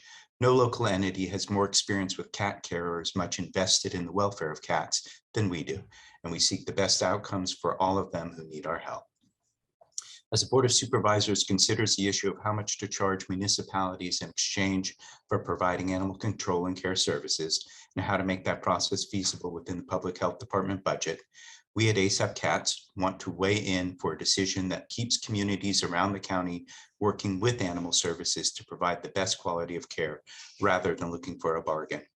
ASAP Cat's concern is that when cities are faced with sudden significant increases in the costs of doing what they are obligated to do for animals in their jurisdictions, they will splinter in different directions, creating confusion for the communities we all serve, substituting cost for value. Eventually, this can lead the county as a whole to doing less for animal care and, unfortunately, euthanizing more. Of the 4 options presented, we believe scenario A, total cost recovery with continued tobacco settlement and general fund contribution support, is the one that will keep municipalities and unincorporated areas together in the fold with animal services and thus offer the best chance for quality care. This short-term, gradual approach to cost recovery would provide an opportunity for all the stakeholders in the community, the county municipalities, the NGOs, to develop an overall plan that would benefit the residents of Santa Barbara County and potentially provide an opportunity to get better value for the combined budget we allocate to animal services. The foundation of ASAP Cats' relationship with the county is a recognition of how much more can be done for the cats than just collecting them in cages, feeding them and hoping someone claims their lost pet or wanders in looking for a new one. Cats often require careful observation, healthcare, or behavioral training before they become attractive to potential adopters. Kittens born in unspeakable rough conditions are expertly socialized when we tame them as tiny lions. Unsocialized cats can become valuable workers on ranches, vineyards, and in nurseries and feed stores if we have a hand in placing them. Owners who are no longer able to care for their cats can turn them over to us without worry about their fate. With a lean staff, trained volunteers, and over 4,000 generous donors, ASAP Cats has been providing these enhanced resources at no extra expense to the county. But it is crucial to keep the team together, pulling in the same direction, each stakeholder looking for innovative, humane solutions to the challenges of community animal care. Unexpected or unaffordable cost increases at the municipal level is likely to disrupt the achievements we all value. ASAP Cats is an example of how working together we provide better care and value to the communities we serve. Our model of cooperation and collaboration should be continued and looked to as a model for future animal welfare in the county. Thank you. Thank you. We will now go to Elizabeth Reed to be followed by Jean Silva. Elizabeth?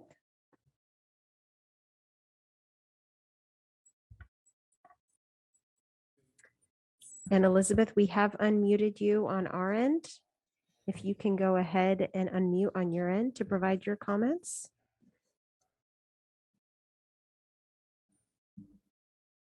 Good morning. My name's Elizabeth Reed. I sent a memo into the clerk of the board yesterday with more specifics to save a little time this morning. And I'll try to hit the important parts now.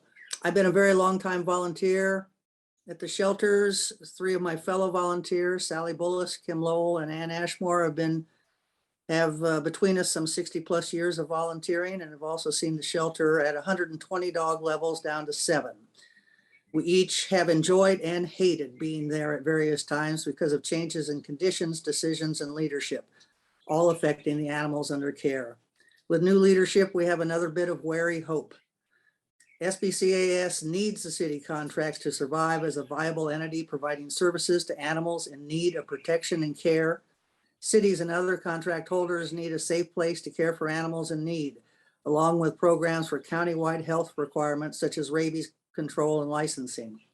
The county and city boundaries are meaningless to a lost dog or cat or an injured animal. I live on a city street, 100% surrounded by county property. There is a danger of cities going to a private organization but in the hopes that it'll serve them more cheaply. There's a huge problem with that idea. You probably read the 2 articles in the Indy about SB Humane. Recall also the list of other organizations who backed out of a merger with them a few years ago. Not a lightly taken decision, but despite all the money on the table, the risk to animals was not worth it.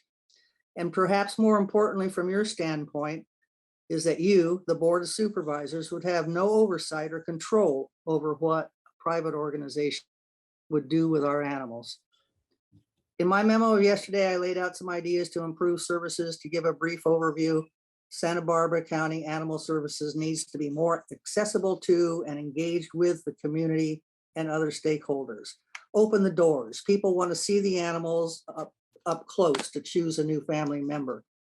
That includes during lunchtime, when that's the only time some people can get there. Explore the county process to receive grants. There's a lot of grant money out there, enough to more than compensate for the money needed to make up a shortfall in the contract revenue and lower the cost to the cities if needed. Utilize the abilities of the community, which can and will provide things like high school students need community work hours. Let them run a pantry for people and their animals in need. Delete the FTE openings for at least the operations supervisor, the number 2 position. It wasn't needed before, and certainly not now with only 2 shelters and few dogs. Show the numbers. Be transparent with what is really happening in the shelter. Post it. Board of Supervisors, SBCAS, once gutted by losing these contracts, can't come back easily. If you allow new leadership to clean it up, utilize the community, create better revenue streams with licensing scenarios with partners, it'll be possible to carry the losses for a bit to see improvement in the near term. Supports SBCAS is needed to do more than survive. Thank you. And that is your time. Thank you. We will now go to Jean Silva to be followed by Kendra O'Connor. Jean?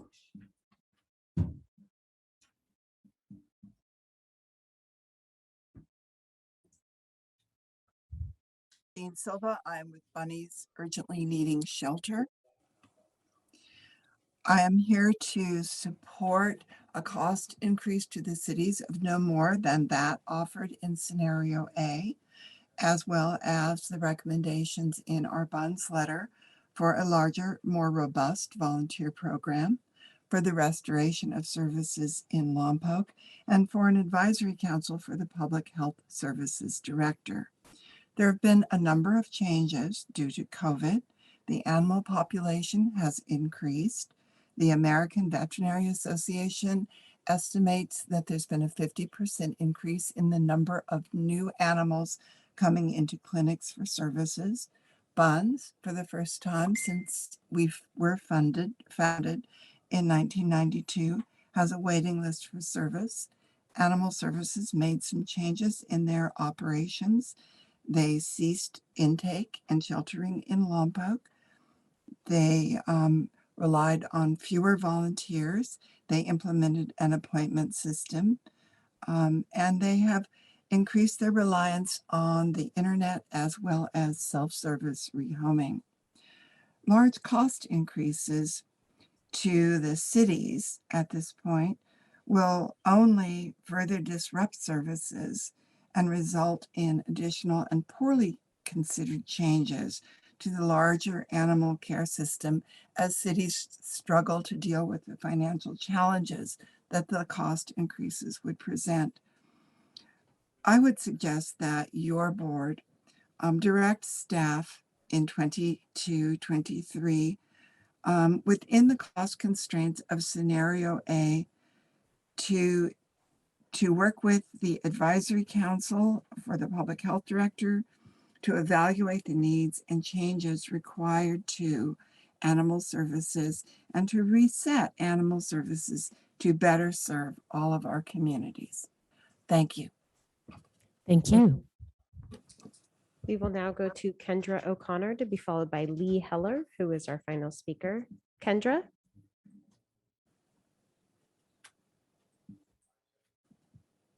Hi there, can you hear me? Yes, we can.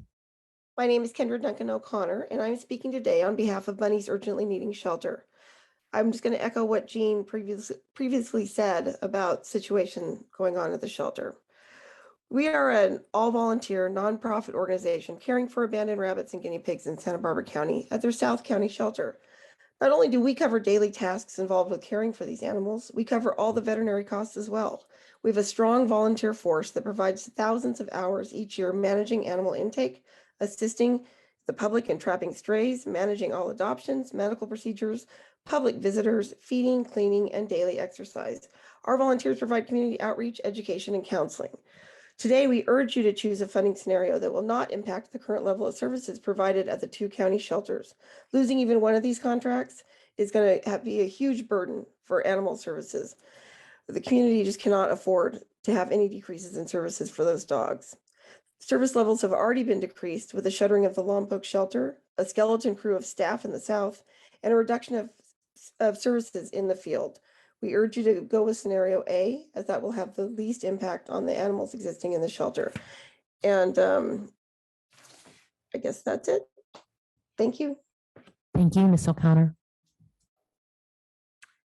And we will now go to Dr. Lee Heller, who is our final speaker. Dr. Heller? Chair Hartman and members of the board, thank you for your attention to this matter. I know that the board is committed to greater cost recovery, and I understand why. But a too aggressive approach at this time, especially where animal services contracts are concerned, will cut off our nose to spite our face and lose a critical public benefit.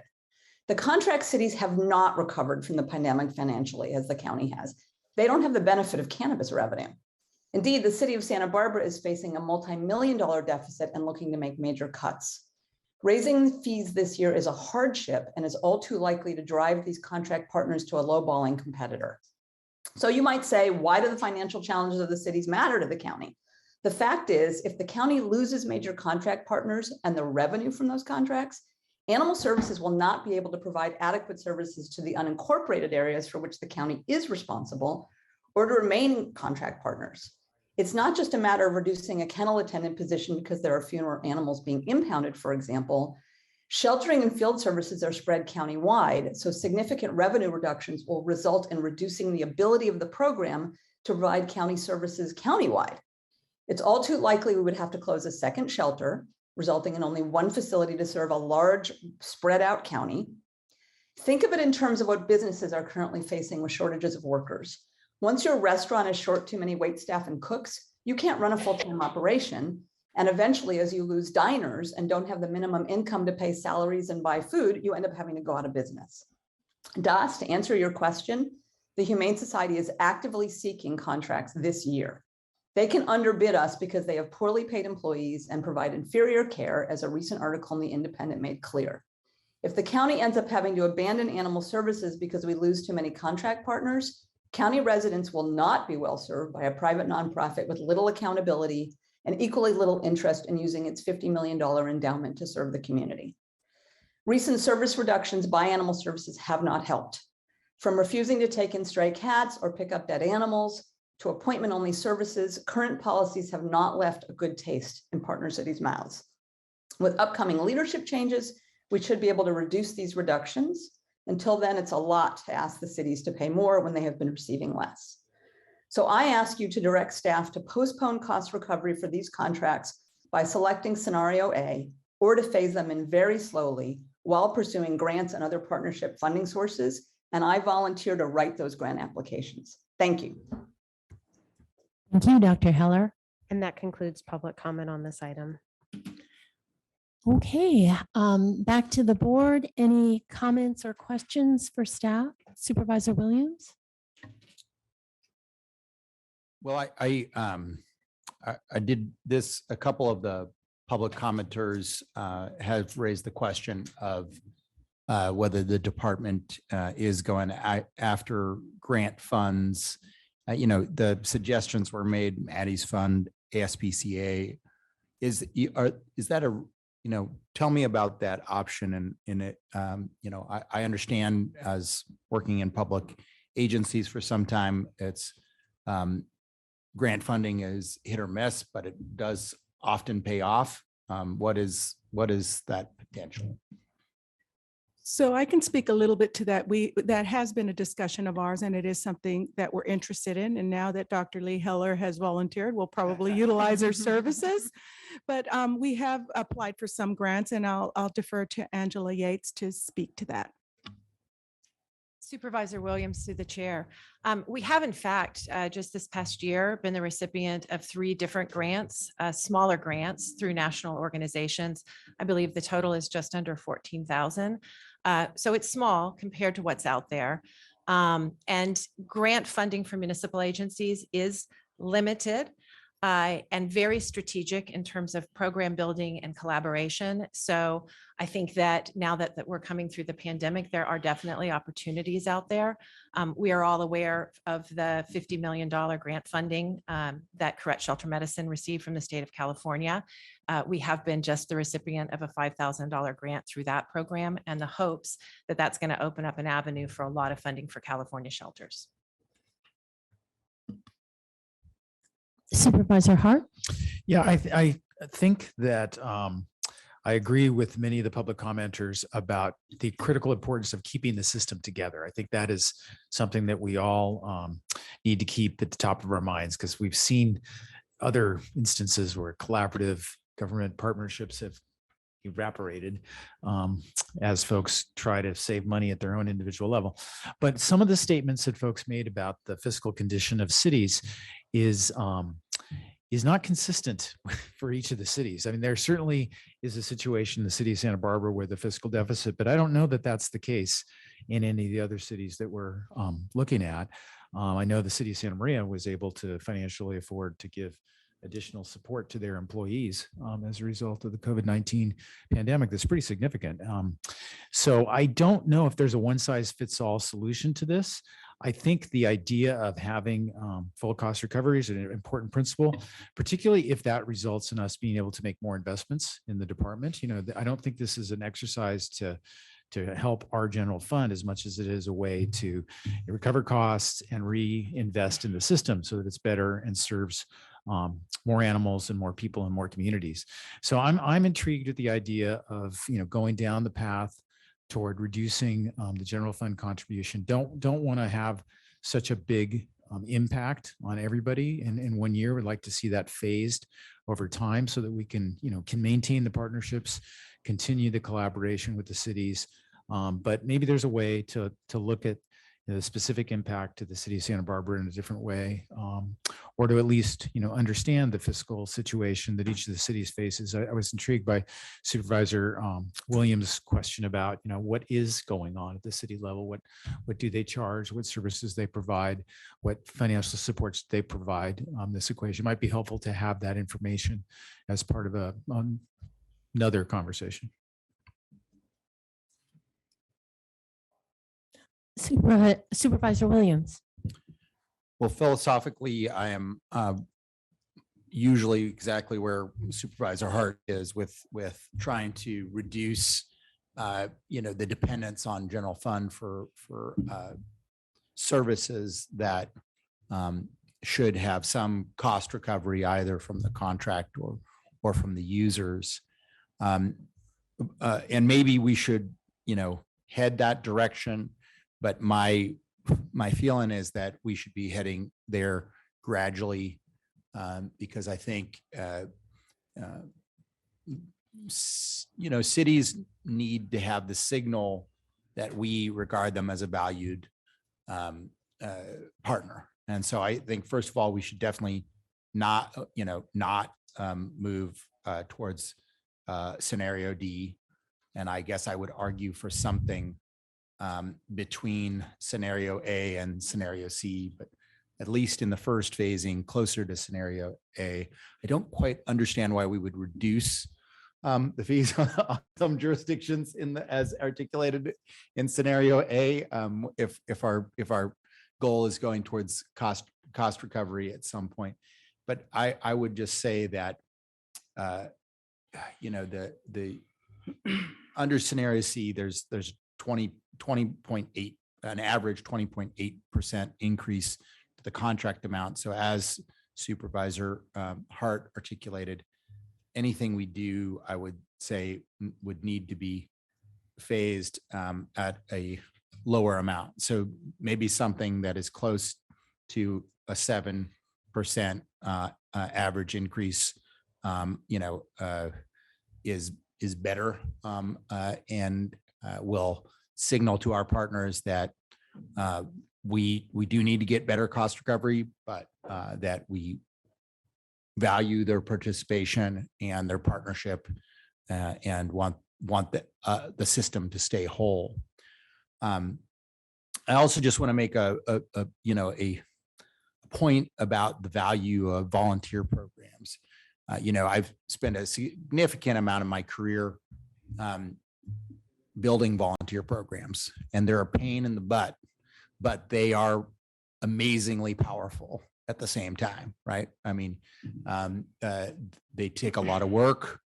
They include strong personalities, but they are a force multiplier for programs like animal services and elsewhere. And so it is definitely my hope for the department that we rebuild our volunteer participation, which, I understand what the reasons why it may have lapsed, but I think it's vital for the future of our program. And, I hope to hear back our progress in making sure that we're not providing any services as appointment only services, that the shelter is a place that is open, where people, who, we don't want to just provide services for people who are serious about helping animals. We want to provide services for people who, are barely there, right? Who are like, hey, I guess I really need to bring that dog down, but who are on the cusp of actually doing it. And so if we provide barriers to people who are barely there, then the system and the animals will suffer as a result. I'm going to do something rather unusual. We had an additional public comment come in, and because we changed our order, I think they got it in the wrong one. So I will allow this and then close the comment after that. Madam Clerk? Thank you, Chair Hartman and members of the board. Yes, we have a request to speak on Zoom, and this will be our final speaker on this item, Jill Anderson. Jill? Thank you so much, Madam Chair. I'm Jill Anderson, co-founder of Shadows Fund, a nonprofit animal sanctuary that has partnered with Santa Barbara County Animal Services for 12 years. We have helped get dogs out of the shelters and into homes. We've helped keep dogs out of the shelter in the first place by providing resources and support to struggling families. We have provided funding for programs, supplies for animals, and countless hours trying to help improve the lives of homeless pets in our county shelters. Our investment in animal services does not know jurisdictional boundaries. Our goal is to help create a thriving, progressive, and compassionate animal services for all of the animals and pet owners in Santa Barbara County, whether they live in Guadalupe or Goleta. There's change ahead for animal services.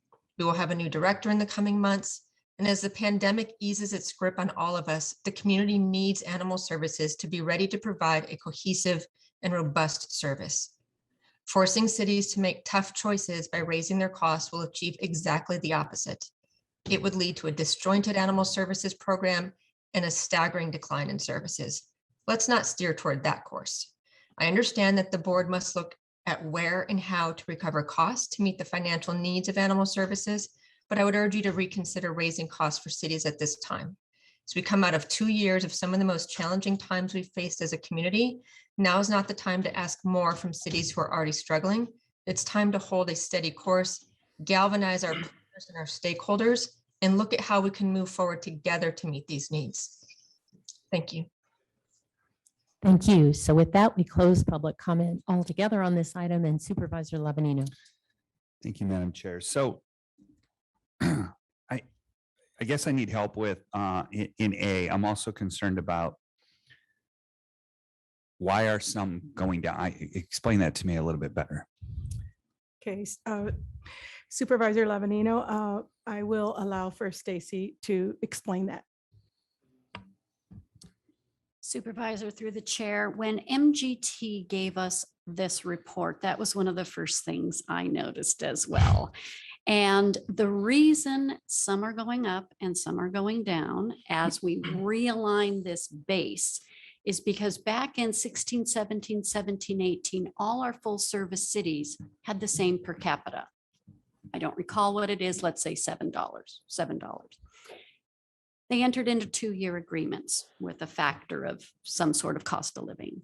Since then, we've applied a cost of living, 1.5%, 2% over their existing contracts. We did not factor in population changes. So as of today, the current contracts that we see, some contracts might have a per capita of like $7.40, while others might have a per capita of $6.98. They're not all aligned anymore because their current contract divided by their current population is different. So every city now, it has a different per capita. This MGT is trying to realign and get a new base. So everyone starts at $8, let's say, for scenario A. So for example, Lompoc has had a decline in population and we can see that. So is that Okay, yeah, this gets us back to a baseline. Yes. Okay, so do all these contracts come up at the same time? Individual cities, they're all, Yes. Okay. Some contracts over the years have had 2-year contracts and some have had 1 year. Okay. Yes. All right, so I'm just trying to fix this going forward because this is hard when you do have winners and losers. Yeah, and then I'm a loser. So I also do want to, I agree with Supervisor Hart. There's a little pushback on, that cities are in these dire straits. I think, while COVID did cause a lot of disruption, cities and counties by long ways were made whole. And then it was up to cities and counties to figure out how to spend that money. So, just looking at this, though, the Santa Barbara has a large increase while most others look like it's manageable. The other thing is everything on this planet is going up right now. There is not a contract we're dealing with at the county on an outside basis where we're negotiating with somebody and it's status quo. Just inflation alone is driving, you got labor costs, everything else is up, up, up. So we can't fall too far behind and have a lack of service. I understand the opposite also is that if we pile on, we could force people elsewhere. But yeah, I'm struggling with anything more than A. But I also don't like the idea of, I understand why we're doing it, that we're trying to get everybody on the same basis. But this is a difficult proposition here. This is one going to be working on it on the fly, I think, a little bit. CEO Miyasato. Supervisors, a couple of you had mentioned a phased in, and I think the department has prepared a slide if that's something that you'd like to look at. So if it's a phase in approach, it's still phase into full cost recovery, but it gives some time, I believe. If 3 and 5 years. they did a 3 and a 5 year, 2 different scenarios. That would Like- be very helpful. So if you could put those up.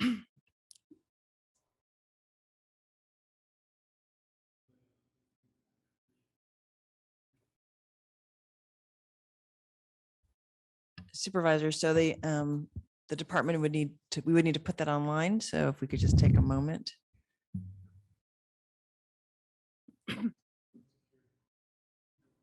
So Chair, would you mind just taking a 2-3 minute break so the clerk can put this on? Sure. 3 minutes? Thank you.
After a very short break, we're reconvening the April 19th, 2022 meeting of the Santa Barbara County Board of Supervisors.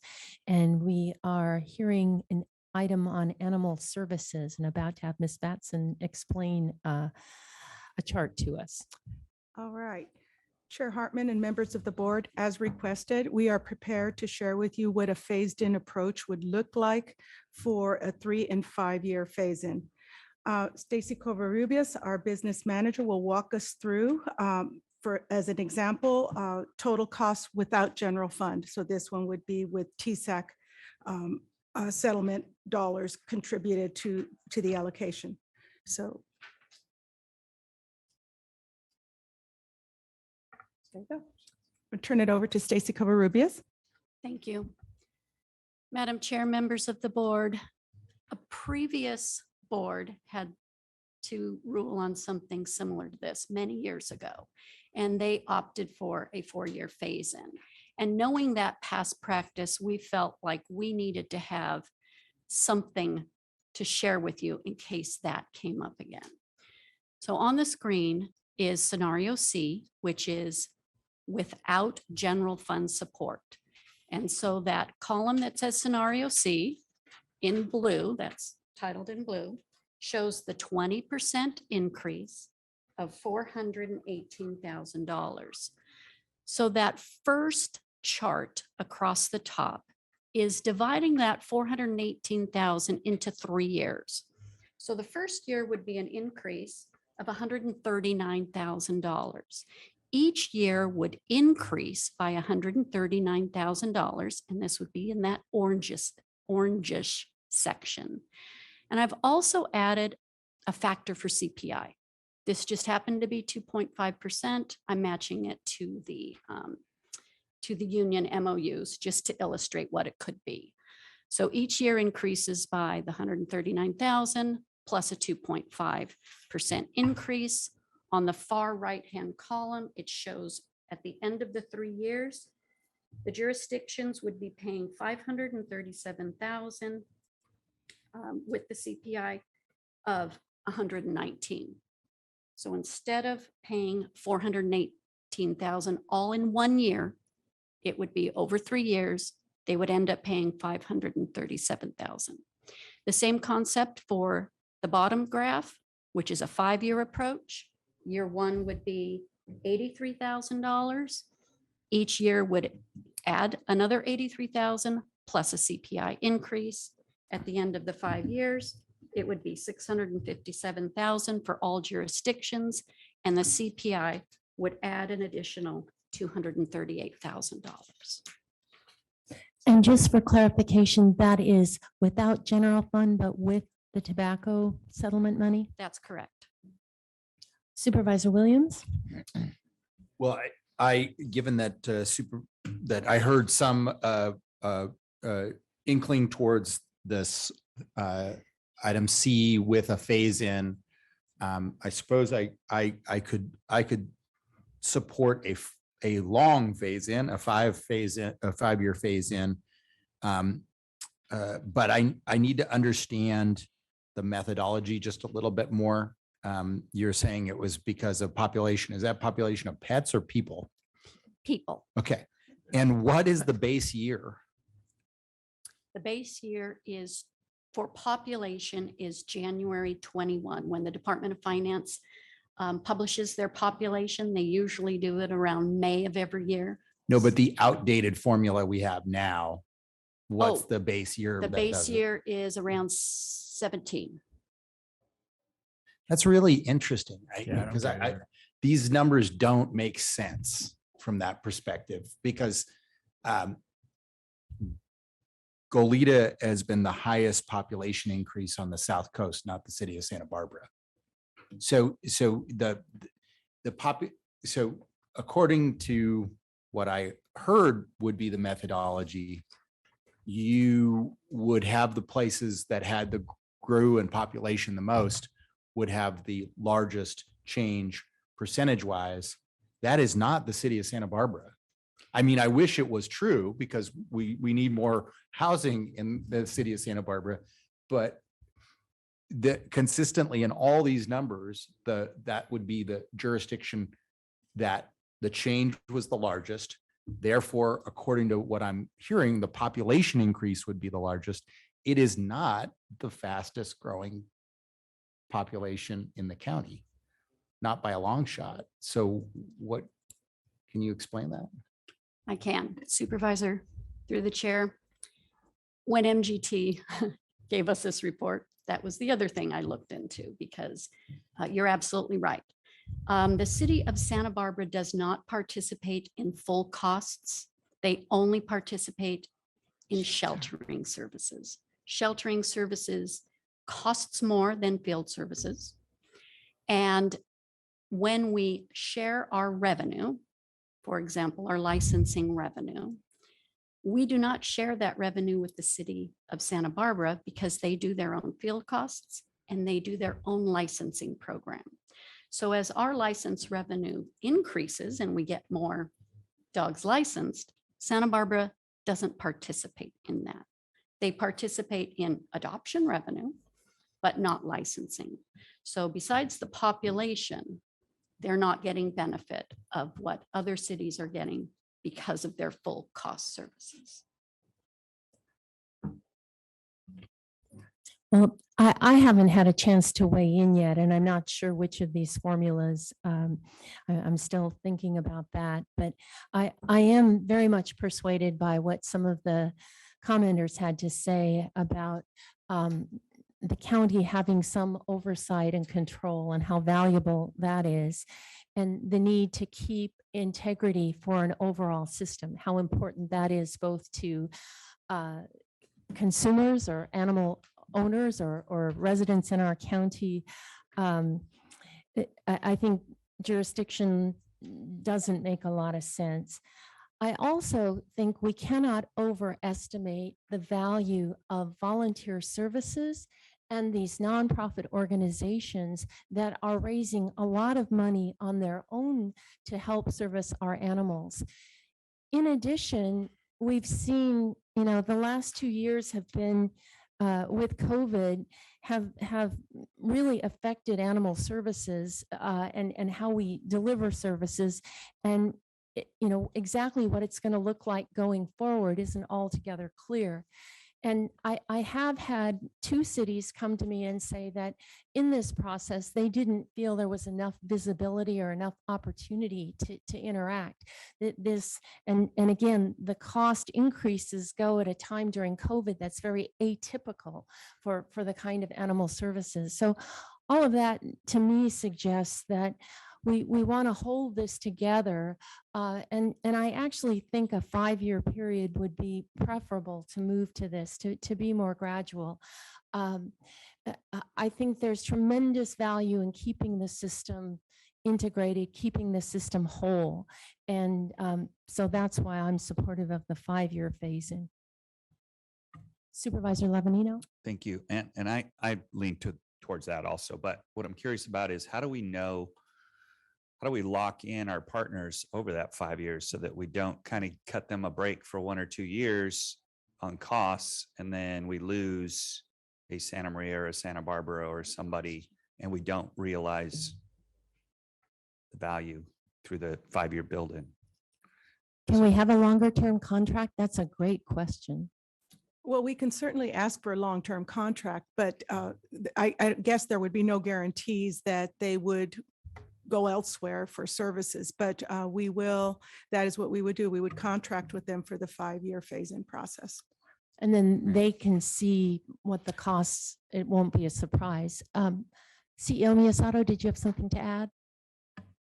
Just a couple of things, and I was just making eye contact with county council to see if there's anything in our contracts, because just as we typically, when we contract, we have an out provision, just reminding us what the out provision would be for the cities.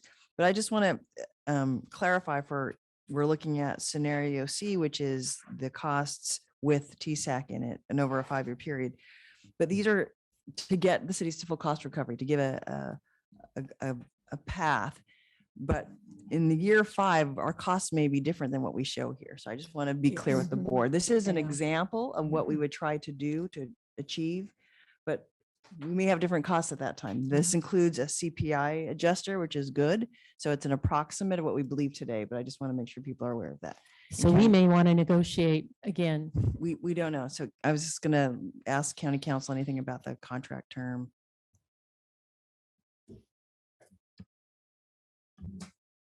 Madam Chair, members of the board.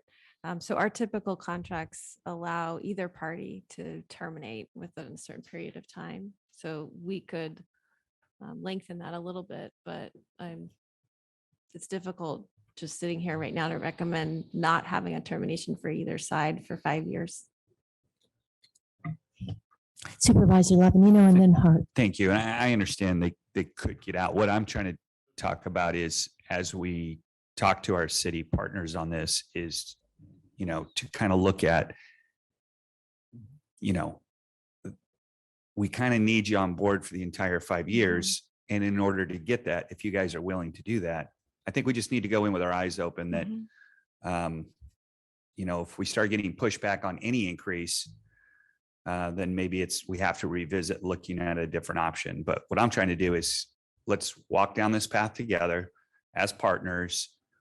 We're going to help you get to the place where we all need it to be for it to be sustainable. And so I think that's kind of the message that I'm trying to get to the cities by supporting an extended version of this. Supervisor Hart. Yeah, I think that sounds eminently reasonable, but I am really concerned about this odd outlier percentage increase for the city of Santa Barbara. And the system, depends on everybody being together. And, if one of those cities decides they don't believe this is fair, one city in particular, the whole thing becomes unsustainable. And then there's, a rush to the exits. And so this is a really tough thing. And even under the scenario that we're looking at here, the city of Santa Barbara is looking at 9%, 10%, 10%. And it's such an outlier to everybody else. So if there's some way to address that, it seems like we would keep the prospects of keeping the system together. And maybe we just need to take a longer phase-in period for the city of Santa Barbara, given this significant change in the formula.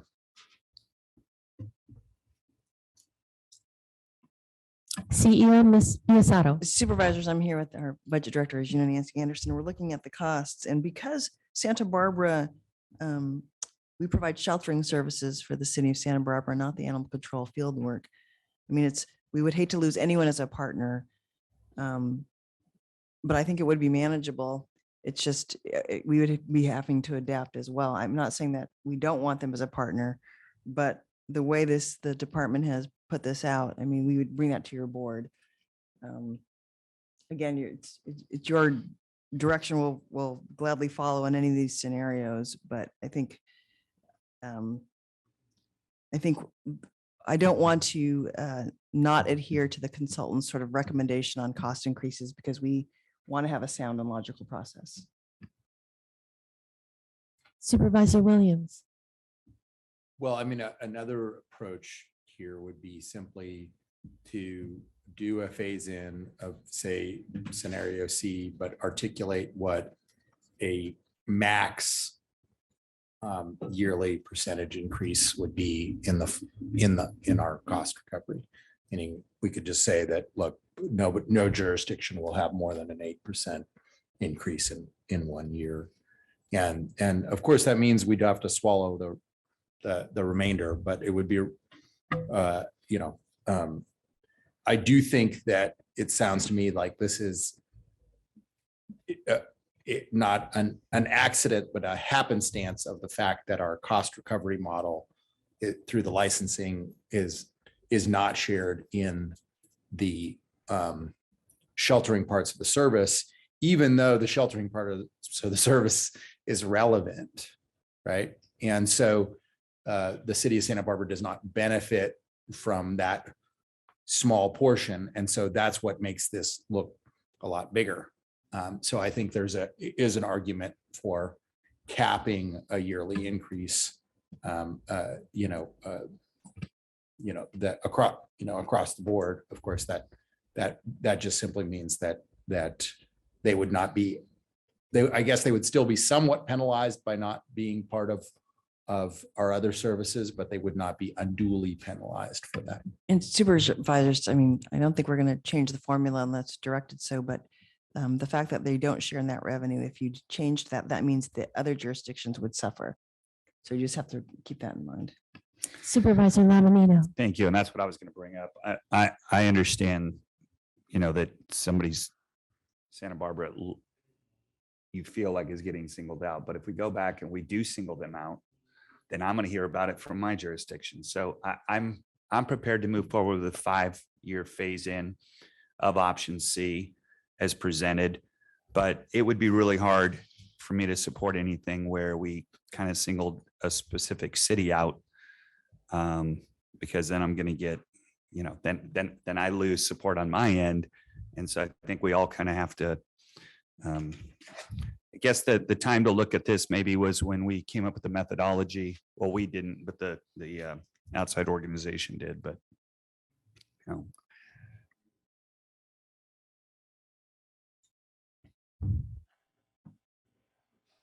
Well, I appreciate the additional information, and maybe we just go forward with the 5-year phase in and have a lot of robust conversations with our partners and keep everybody at the table. I mean, we are better together in these things, and the evidence with the libraries is a great example of how it isn't working well when folks devolve into their own self-interest as opposed to the collective benefits of a system where everybody shares in services. And so let's be careful, but a 5-year phase in, I think, is our best attempt at trying to soften the blow and work with our partners strategically and collaboratively. Supervisor Williams and then Lavanino. I do think that's an instructive experience in libraries. Everybody, 6 years ago, all this unrest started. 5 years ago, all this unrest started. Everybody was saying we can do it cheaper than the city of Santa Barbara can. That didn't end up being true at all. Everybody's paying more. Right. I mean, they're in that they're getting more because more money was put in the system because we decided to put more money in the system. But they're getting less per dollar because, right. Yeah. And so, I think that probably should be some cautionary tale, and maybe some of it was really about control and independence, but the reason that was presented to the public was that we can do it cheaper, and it hasn't actually ended up being true. And so I guess I would be okay with moving forward if we continue to analyze, look, if we just run it as a scenario, if we capped, we'd be, maybe losing $20,000 a year.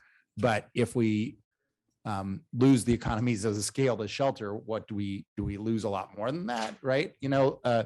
And similarly, probably the city needs to have some introspection of whether not participating with us in the other services is really going to save them that much money in the long run. So, I think it's fine to have it as part of a discussion going forward, but just let's have some thought into whether that number really makes sense. Supervisor Lavanino. Okay, well, there's no perfect scenario. I mean, even though we had 20 different options, which I appreciate, but yeah, there's no perfect one. So I'm going to make a motion that we would move with option C, 5-year phase in with CPI of 2.5% in years 2, 3, 4, and 5. And if you look at it in the first year, it is, it's a $37,000 increase for the city of Santa Barbara and a $29,000 increase for the city of Santa Maria. So I think those are manageable. And then as you budget out, there are $50,000 increases, and those are in anybody's budget. Those are doable. That's just a decision of whether you want to do it or not. So we have to prove that, that this will work, all of us working together. But I would move the 5-year phase in option C with a CPI of 2.5 and 2, 3, 4, and 5. Second. All in favor, say aye. Aye. Any opposed? Chair Hartman and members of the board, if we can also just include staff recommendations A, C, and D in that. Let me think about that for a second.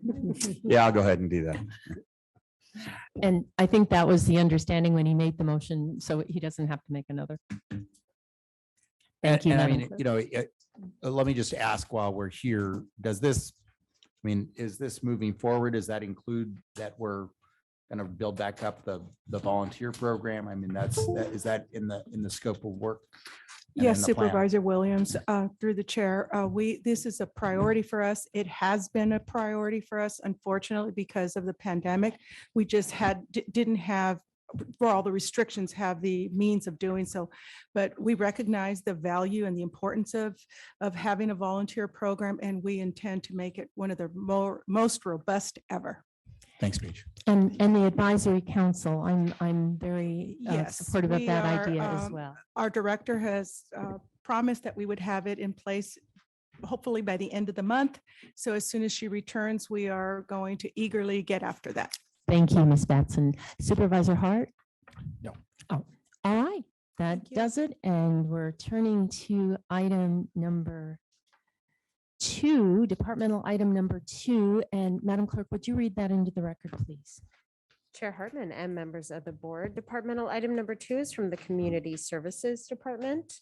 It is a hearing to consider recommendations regarding the Commission for Women 2022 Women's History Month Service Awards.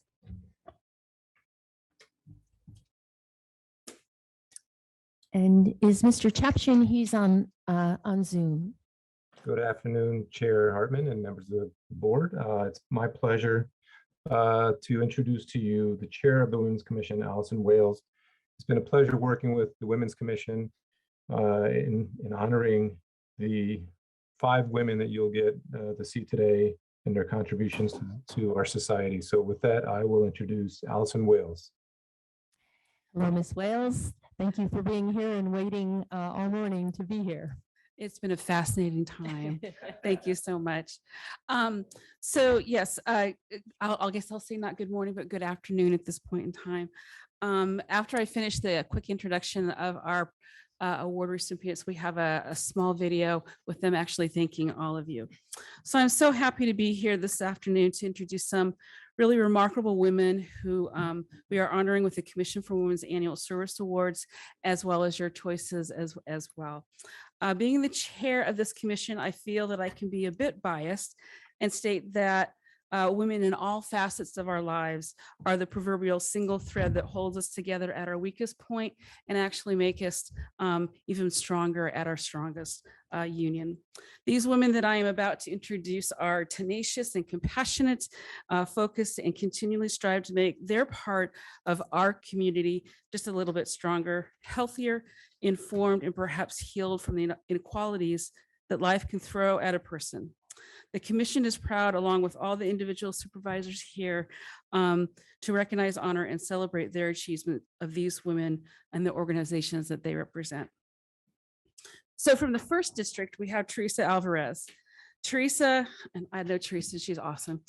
Teresa has a passion for children in our county and some of the unique vulnerabilities of these children. No doubt she acquired this passion growing up as an undocumented student, where she learned the importance of having mentors, a strong work ethic, and a value of education. She has worked with First Five, go First Five, of Commission, the Santa Barbara Leading from Within, and she is currently the chair for the Future Leaders of America. She's also the current executive director of the Carpinteria's Children Project that nurtures and supports countless families and children to help them thrive and contribute to our community. From the 2nd district, we have Ali Cortez. She is a clinical youth outreach worker in the Santa Barbara Unified School District, a very hard, difficult job to have. And she also is founded the Star Latinx community platform and transforms and dismantles generational trauma. And as a therapist, I know this is very profound. Generational trauma is real. And it affects people in a profound way. She's a woman that engages and inspires our youth, and we are blessed to have her serve in our community as well. The 3rd district, Once again, we have a woman that has a strong sense of purpose and community involvement. Reza Gorgi founded the San Ynez Valley News, a very rare local community-based newspaper. The Valley News provides unbiased and factual reporting with a focus on local information and issues. It is trusted by residents and businesses alike. Information regarding the community you live in is valuable and truly links the community together with stories of local success and grief. From the 4th District, I saw a quote regarding this honoree's father.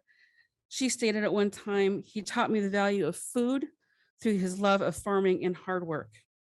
And I have to say, I am a transplant and I have deep roots in Iowa, in the heartland of Iowa, and all of the Iowa farmers around me growing up.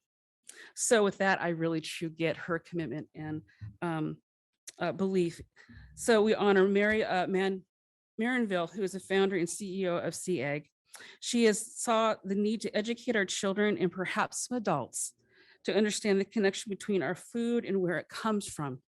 Her efforts have enabled tens of thousands of elementary school students in Central and Southern California to increase their understanding of their food journey and the part they can play, the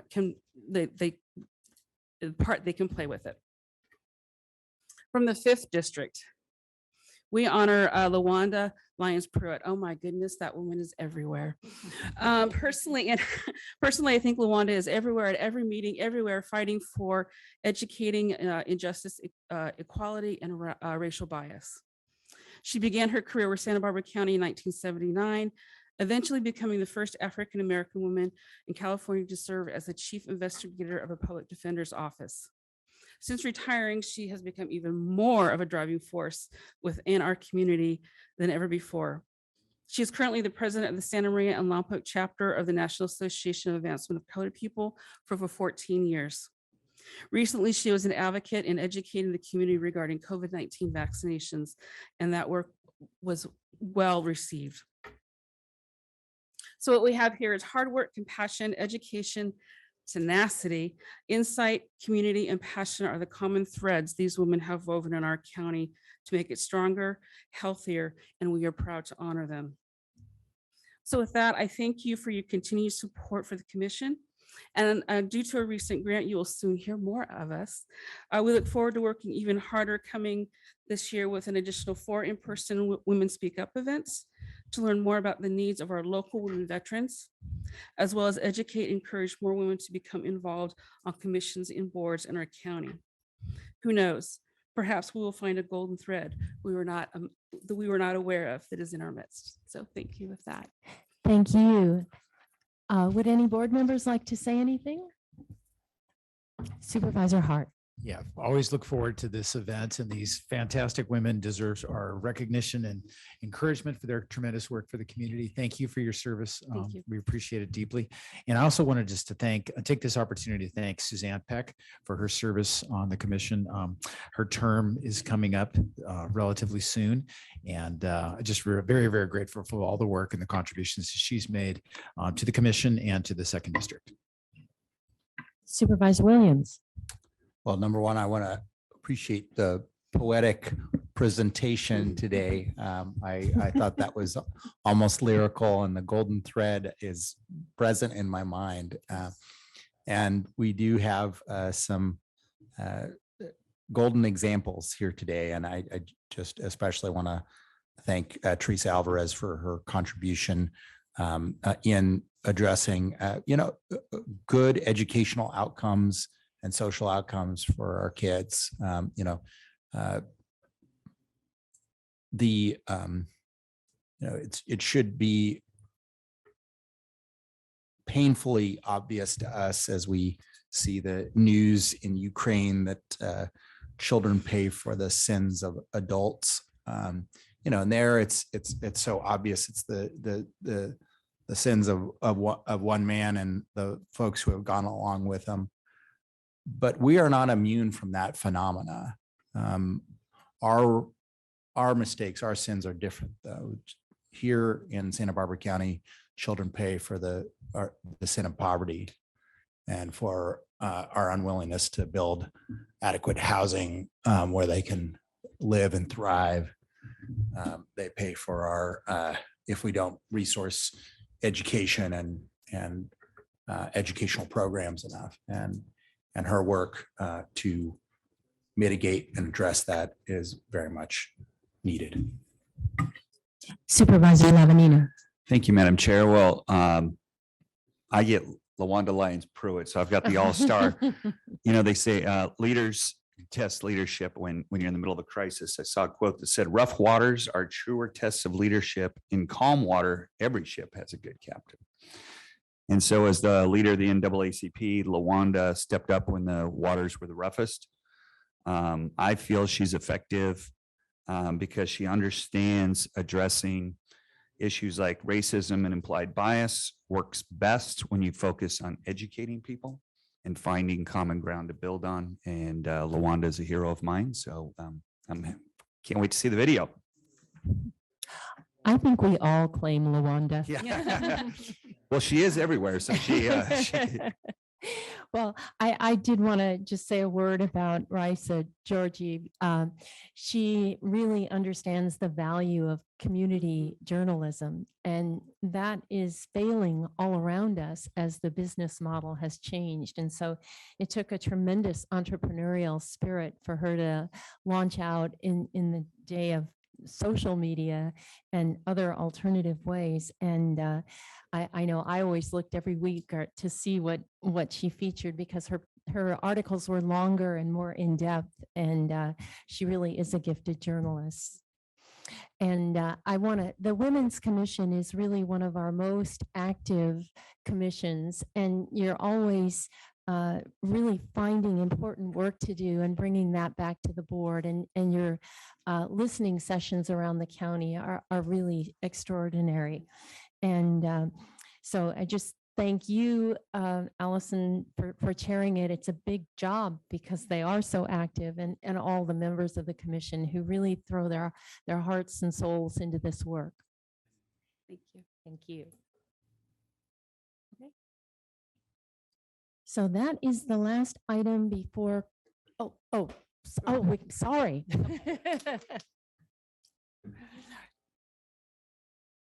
The highlight.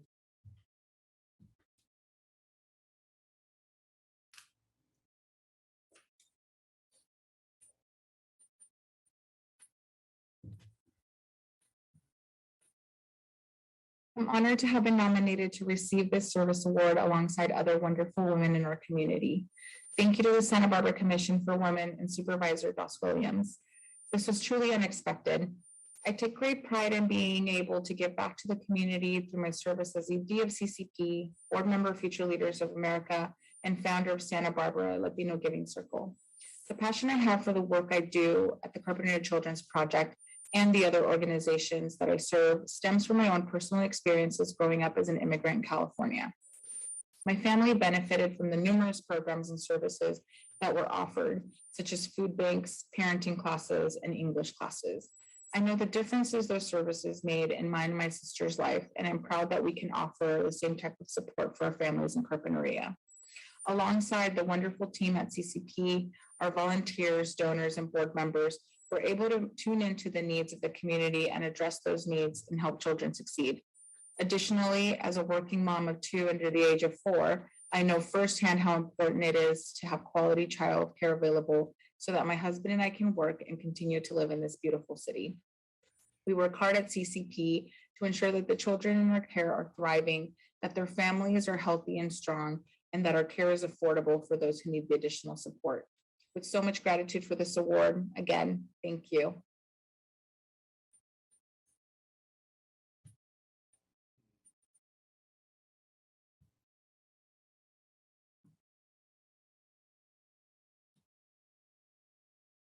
Muchas gracias, Suzanne. You are a rock star and such a blessing. I would like to take this moment to thank the County Board of Supervisors and the Commission of Women for your dedication and your support. I also want to thank my parents who taught me the importance of staying positive, taking leaps of faith, and to look at my roots as a strength. I also want to thank my husband who cheers me on and inspires me, and also the co-founders of Bienestar Latinx the people who have been working with me in this journey of collective healing and empowerment of the Latino community. The work I do has never, ever felt like a job. Making wellness accessible for marginalized youth and families is truly my joy. And it's my joy because I want to be the person that I needed when I was growing up.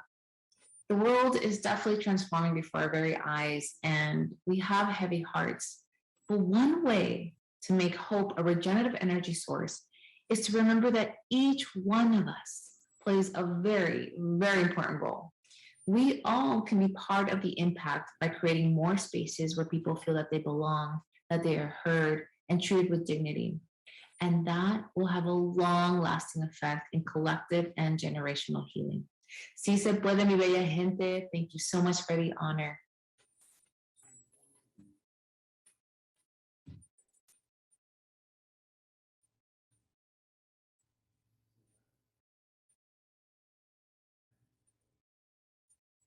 First and foremost, I'd like to thank the Santa Barbara County Commission for Women and 3rd District Supervisor Joan Hartman for honoring me with this award.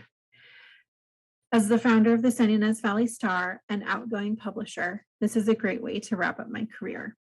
I started the Star in February of 2016 with a handful of publishers and 16 pages. Newspapers around the country had been folding, but I knew the secret that others forgot about, and that was reporting local news. People want to see their kids' and grandkids' pictures in the paper, and they want to see ribbon cuttings of new businesses and stories about local people making a difference. Local news is so important because we also keep local governments in check. We report on their dealings and make sure the public is informed about their decisions and potential changes that could affect the community. We are the voice of the people. When one of the local governing bodies decided to make decisions behind closed doors, it was our responsibility to call them out and ensure the public knew. We ended up winning several state awards because of our government reporting on this issue. I'm really proud of our small team that helped keep them accountable. When the COVID-19 pandemic hit, we decided to go another route and focus on the positive aspects, such as where people could get help and stories about people stepping up to make sure their neighbors were fed and taken care of. Again, I want to thank the commission for this honor and know even though I'm not in the Valley anymore, I still have an ear to the ground and will be back often to visit. It's really one of the most special places to live because of the people who live there. Thank you so much.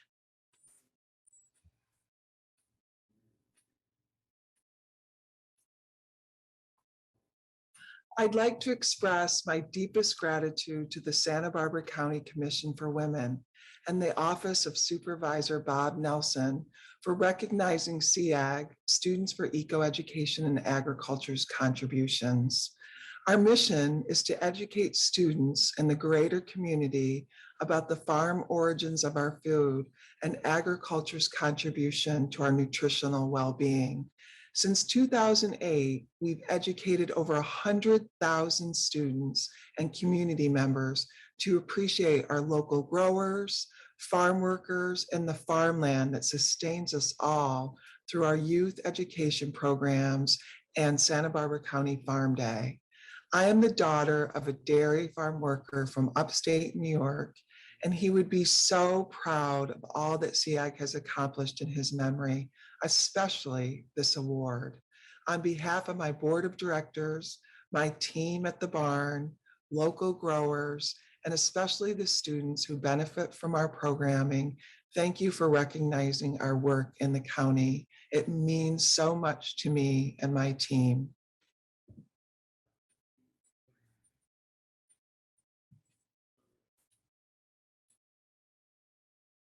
This is LaWanda Lyons Pruitt, President of the Santa Maria Lompoc branch of the National Association for the Advancement of Colored People, NAACP.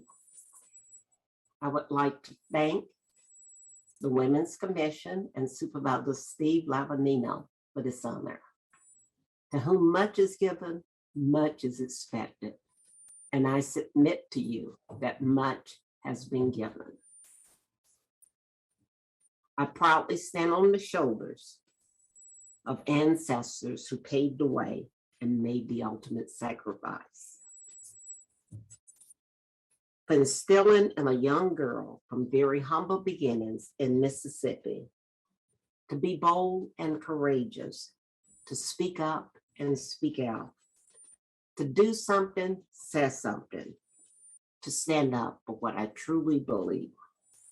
I'm humbled, honored, and grateful, and I proudly accept this award in the spirit in which it is given. Thank you.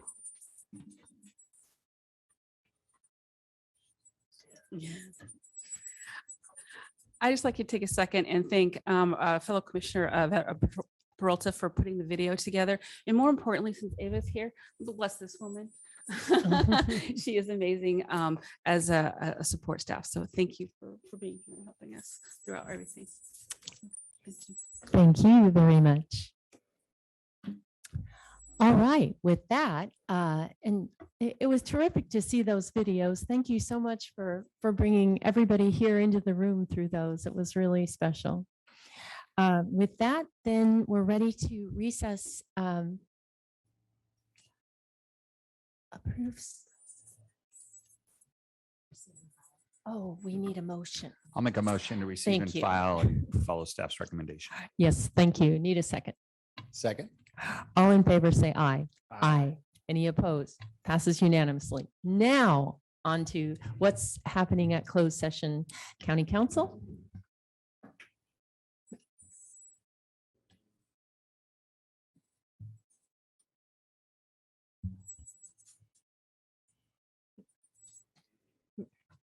Madam Chair, members of the board, I'm just waiting to see, it sounds like there's a discussion of whether the board wants to hear the last item before closed session. That was my question to the chair. Do you want to hear the Measure A item before closed session? Mr. McAlpin is here. We could indeed do that. I was following the clerk's recommendation, but I'm sure she wouldn't mind. And that way, Mr. McAlpin could get off to other stuff. All righty. And Mr. McAlpin, Mr. Snedden will owe me after this. Yes, thank you. We can make the presentation pretty short and sweet, Madam Chair and board members, in about 10 minutes. It'll be Chris Snedden is taking the lead on this.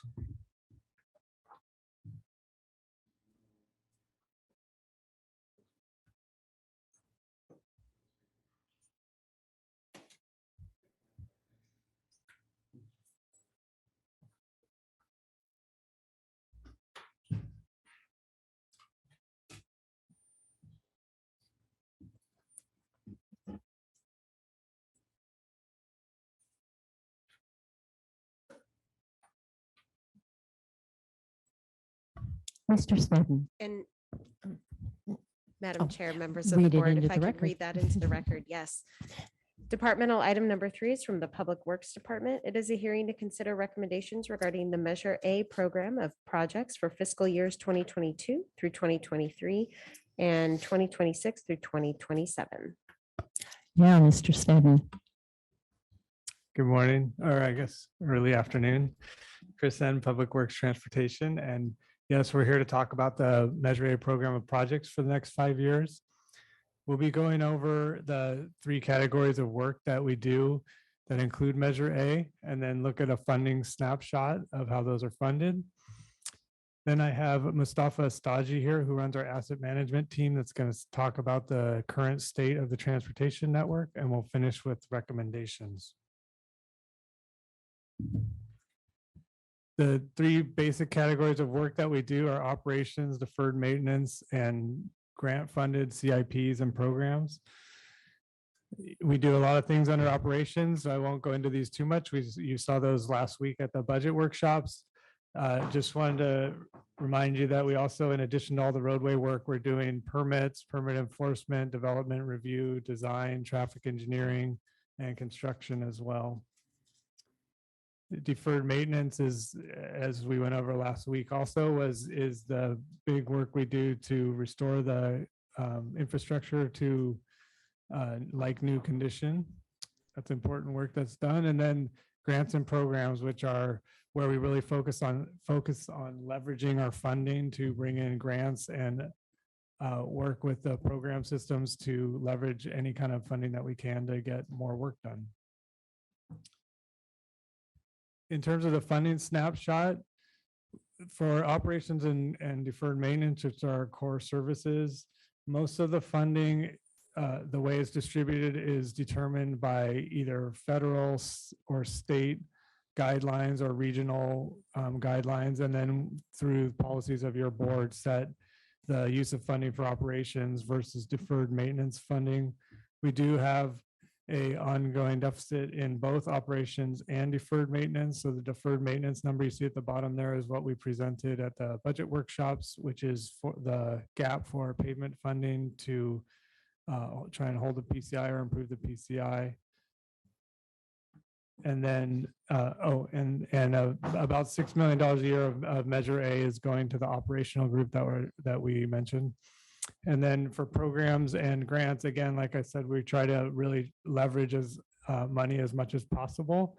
Measure A is one of the primary sources of funding we have that has that flexibility to use for grant matches. For example, the Modoc ATP trail, or things like bridge replacements like the Floridale Bridge that's being replaced, or the Foothill Bridge in Kiama that's being replaced right now.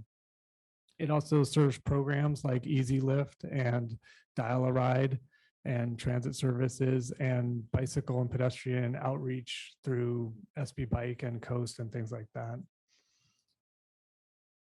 This slide looks pretty complicated, but we're really focusing on the bottom half of this slide. So everything above that dotted line is how the Measure A distribution is set by the ordinance, and through your work on SBCAG board that governs that. It basically, the $9.1 million comes through the local streets and roads funding to the county. Again, by ordinance, it's split south and north. And then by ordinance, there's a 10% set aside for alternative transportation. So those are all set. Then when it gets below that line to the county, those two boxes that are really gray on the left and right are the maintenance set aside. So those go to operation and maintenance. And then the two boxes in the middle below the line are the funding that we're talking to you today about, how the funding distribution. The current distribution is 100% by lane miles or 100% by need in the North County. And then in the South, it's currently 50% lane mile for 50% population. That's the piece we want to kind of focus on. There's been some effects on that through the census and redistricting that lead to some changes in how the formula would distribute the funding. And that's what we want to talk to you about today a little bit. These two charts illustrate the changes. So the second and first district have picked up population, while the third district has lost population. So on the population piece, that formula, that's a big change. And then on the lane mile side, the first and third have picked up lane miles, while the lane miles in the second district have been reduced. So the effect of that you can see is to the funding formulas, again, using that 50% population, 50% lane mile formula, is that there's a 16% negative impact on the third district through the current distribution. So when we looked at that, we came up with 4 different options. 3 of them are listed here at the bottom.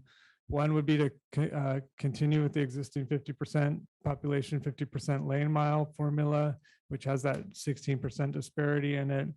Another would be 25% population, 25% lane mile, which is our recommended formula, which I'll go into in a minute.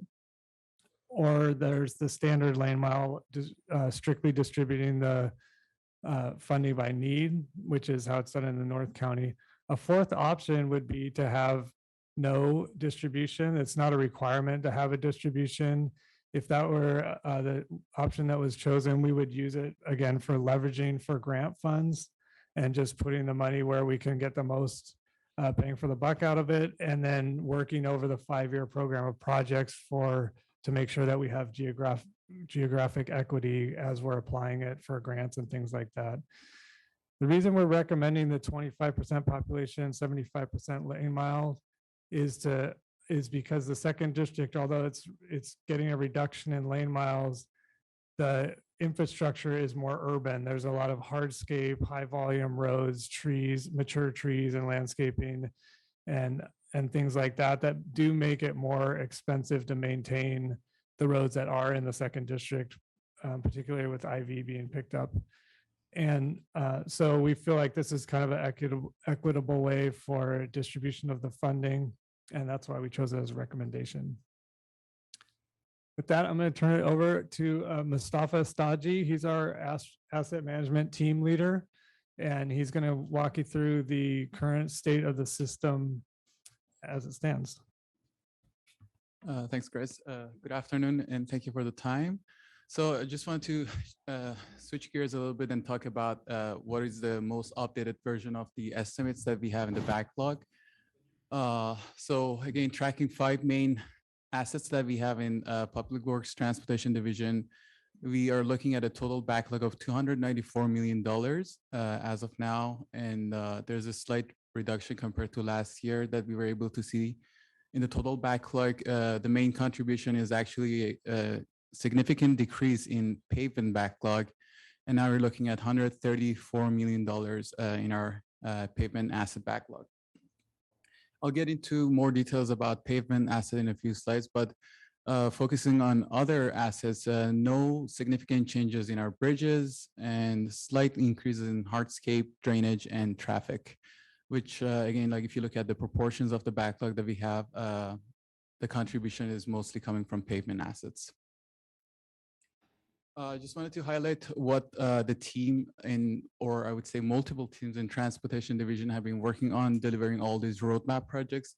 So in the current fiscal year, so far, we finalized the construction phase of Roadmap 2021. And in parallel, we started working on design tasks of Roadmap 21 and 22. And actually in a few weeks, we'll see construction for Roadmap 21 and 22. Covering close to 29 lane miles in preventive maintenance project and 25 lane miles in the rehabilitation project. Also, we have a bonus project this year on north end of Constellation. We are excited to present a more advanced rehabilitation technique known as coal-in-place recycling. And we're really excited to see the outcome on Constellation Road. And as you can see, we are having a slightly bigger package for Roadmap 22-23. We are almost finalizing the planning phase of Roadmap 22-23, and hopefully in May we'll present the proposed list to your board. And we're covering 32 lane miles of maintenance and 20 lane miles of rehabilitation. As you can see, we're slightly transitioning more into a heavier basket on our preventive maintenance project and kind of lighter package on rehabilitation. And below you can see some photos of the construction phase of our previous roadmap projects. You can see some before and after photos and also some hardscape projects that have been performed along all these road improvement projects. So once again, focusing on pavement assets, again, we have a total backlog of $134 million. And this is a significant decrease. And you can see compared to last year, we are observing a 7% decrease in our backlog. I just wanted to draw your attention to the same pattern, but looking at the network health indicator or PCI indicator that we follow in our database management. So you can see the historical trend of PCI performance in the past few years. You can see starting from 2010, we see a consistent declining order of PCI performance till 2019. And starting from 2019, not only were we able to maintain the existing PCI, but we increased the PCI in 2021. And as of the end of 2021 calendar year, we're looking at a PCI of 58, which is a 2 PCI point increase. It's a great news. It's a happy news for all of us. But I think I just wanted to touch on some of the factors that contributed to this improvement. First of all, we are, I guess, spending more time and investing more time strategizing the roadmap package, trying to have a more optimal input for roadmap projects and relying on applying more optimal treatments at the right time and at the right location.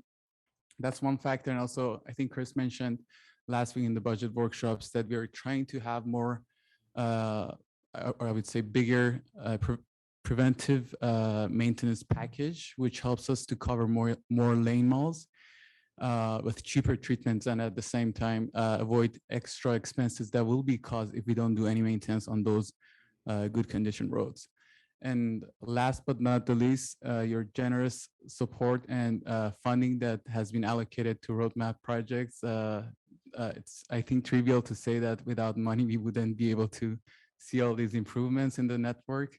And many instances, $4 million of ARPA, $10 million of Edison funding, and so on and so forth. So again, we are so gracious for all the supports that we receive in the road improvement projects. And with that, thank you.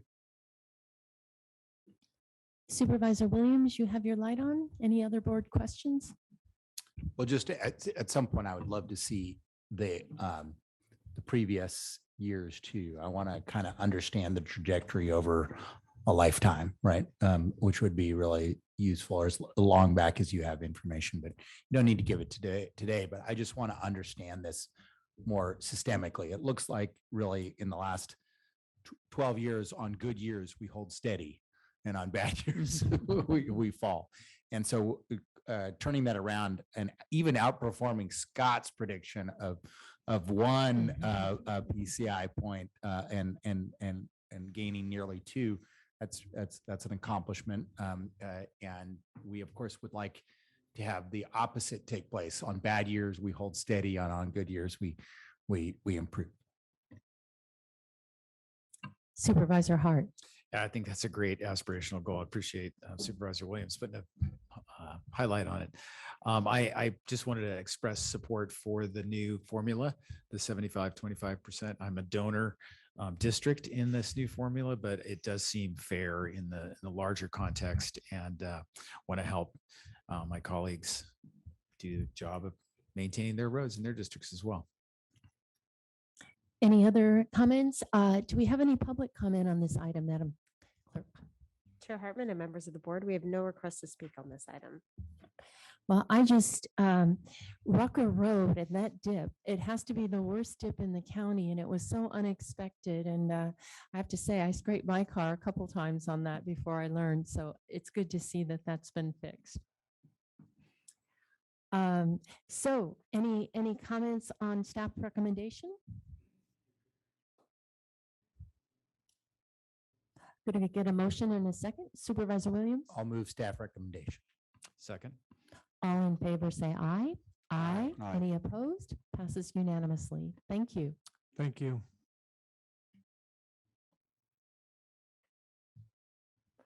So County Council, closed session, what will we be hearing? Thank you, Madam Chair, members of the board. There are 2 items for closed session today. The first is existing litigation under Government Code Section 54956.9, Espaillat versus Gill and County of Santa Barbara. And the second is real property negotiations, Government Code Section 54956.8. The property is the San Marcos Preserve in the 2nd District. The agency negotiator is General Services Director Jeanette Pell. The negotiating party is Channel Islands Restoration, Alamal LSC, Alamal Foundation, and Otis Califf. And under negotiation, price and terms of payment. And the time estimate is 45 minutes, maybe less. Okay, so we'll come back somewhere between 1:15 and 1:25.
So good afternoon. We're reconvening the Santa Barbara County Board of Supervisors, April 19th, 2022 meeting, coming back after closed session. County Council, would you report out, please?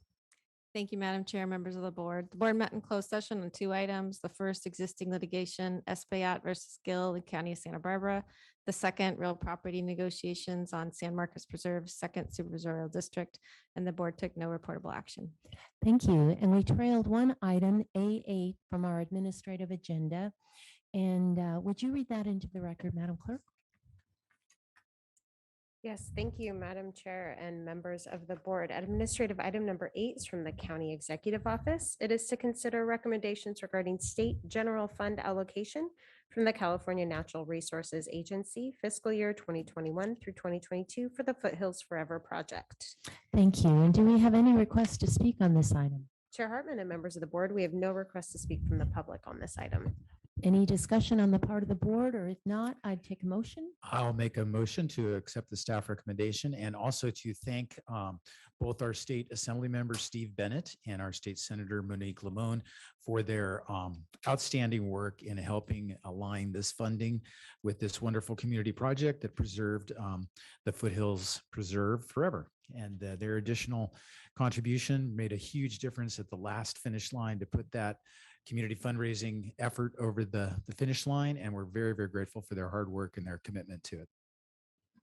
Supervisor Williams? I will second and just thank our legislative delegation for their partnership, and of course the donors and grassroots volunteers that help make it happen. It's been an amazing project. All in favor, say aye. Aye. Any opposed? Passes unanimously. So with that, we are adjourned until Tuesday, May 3rd in Santa Barbara.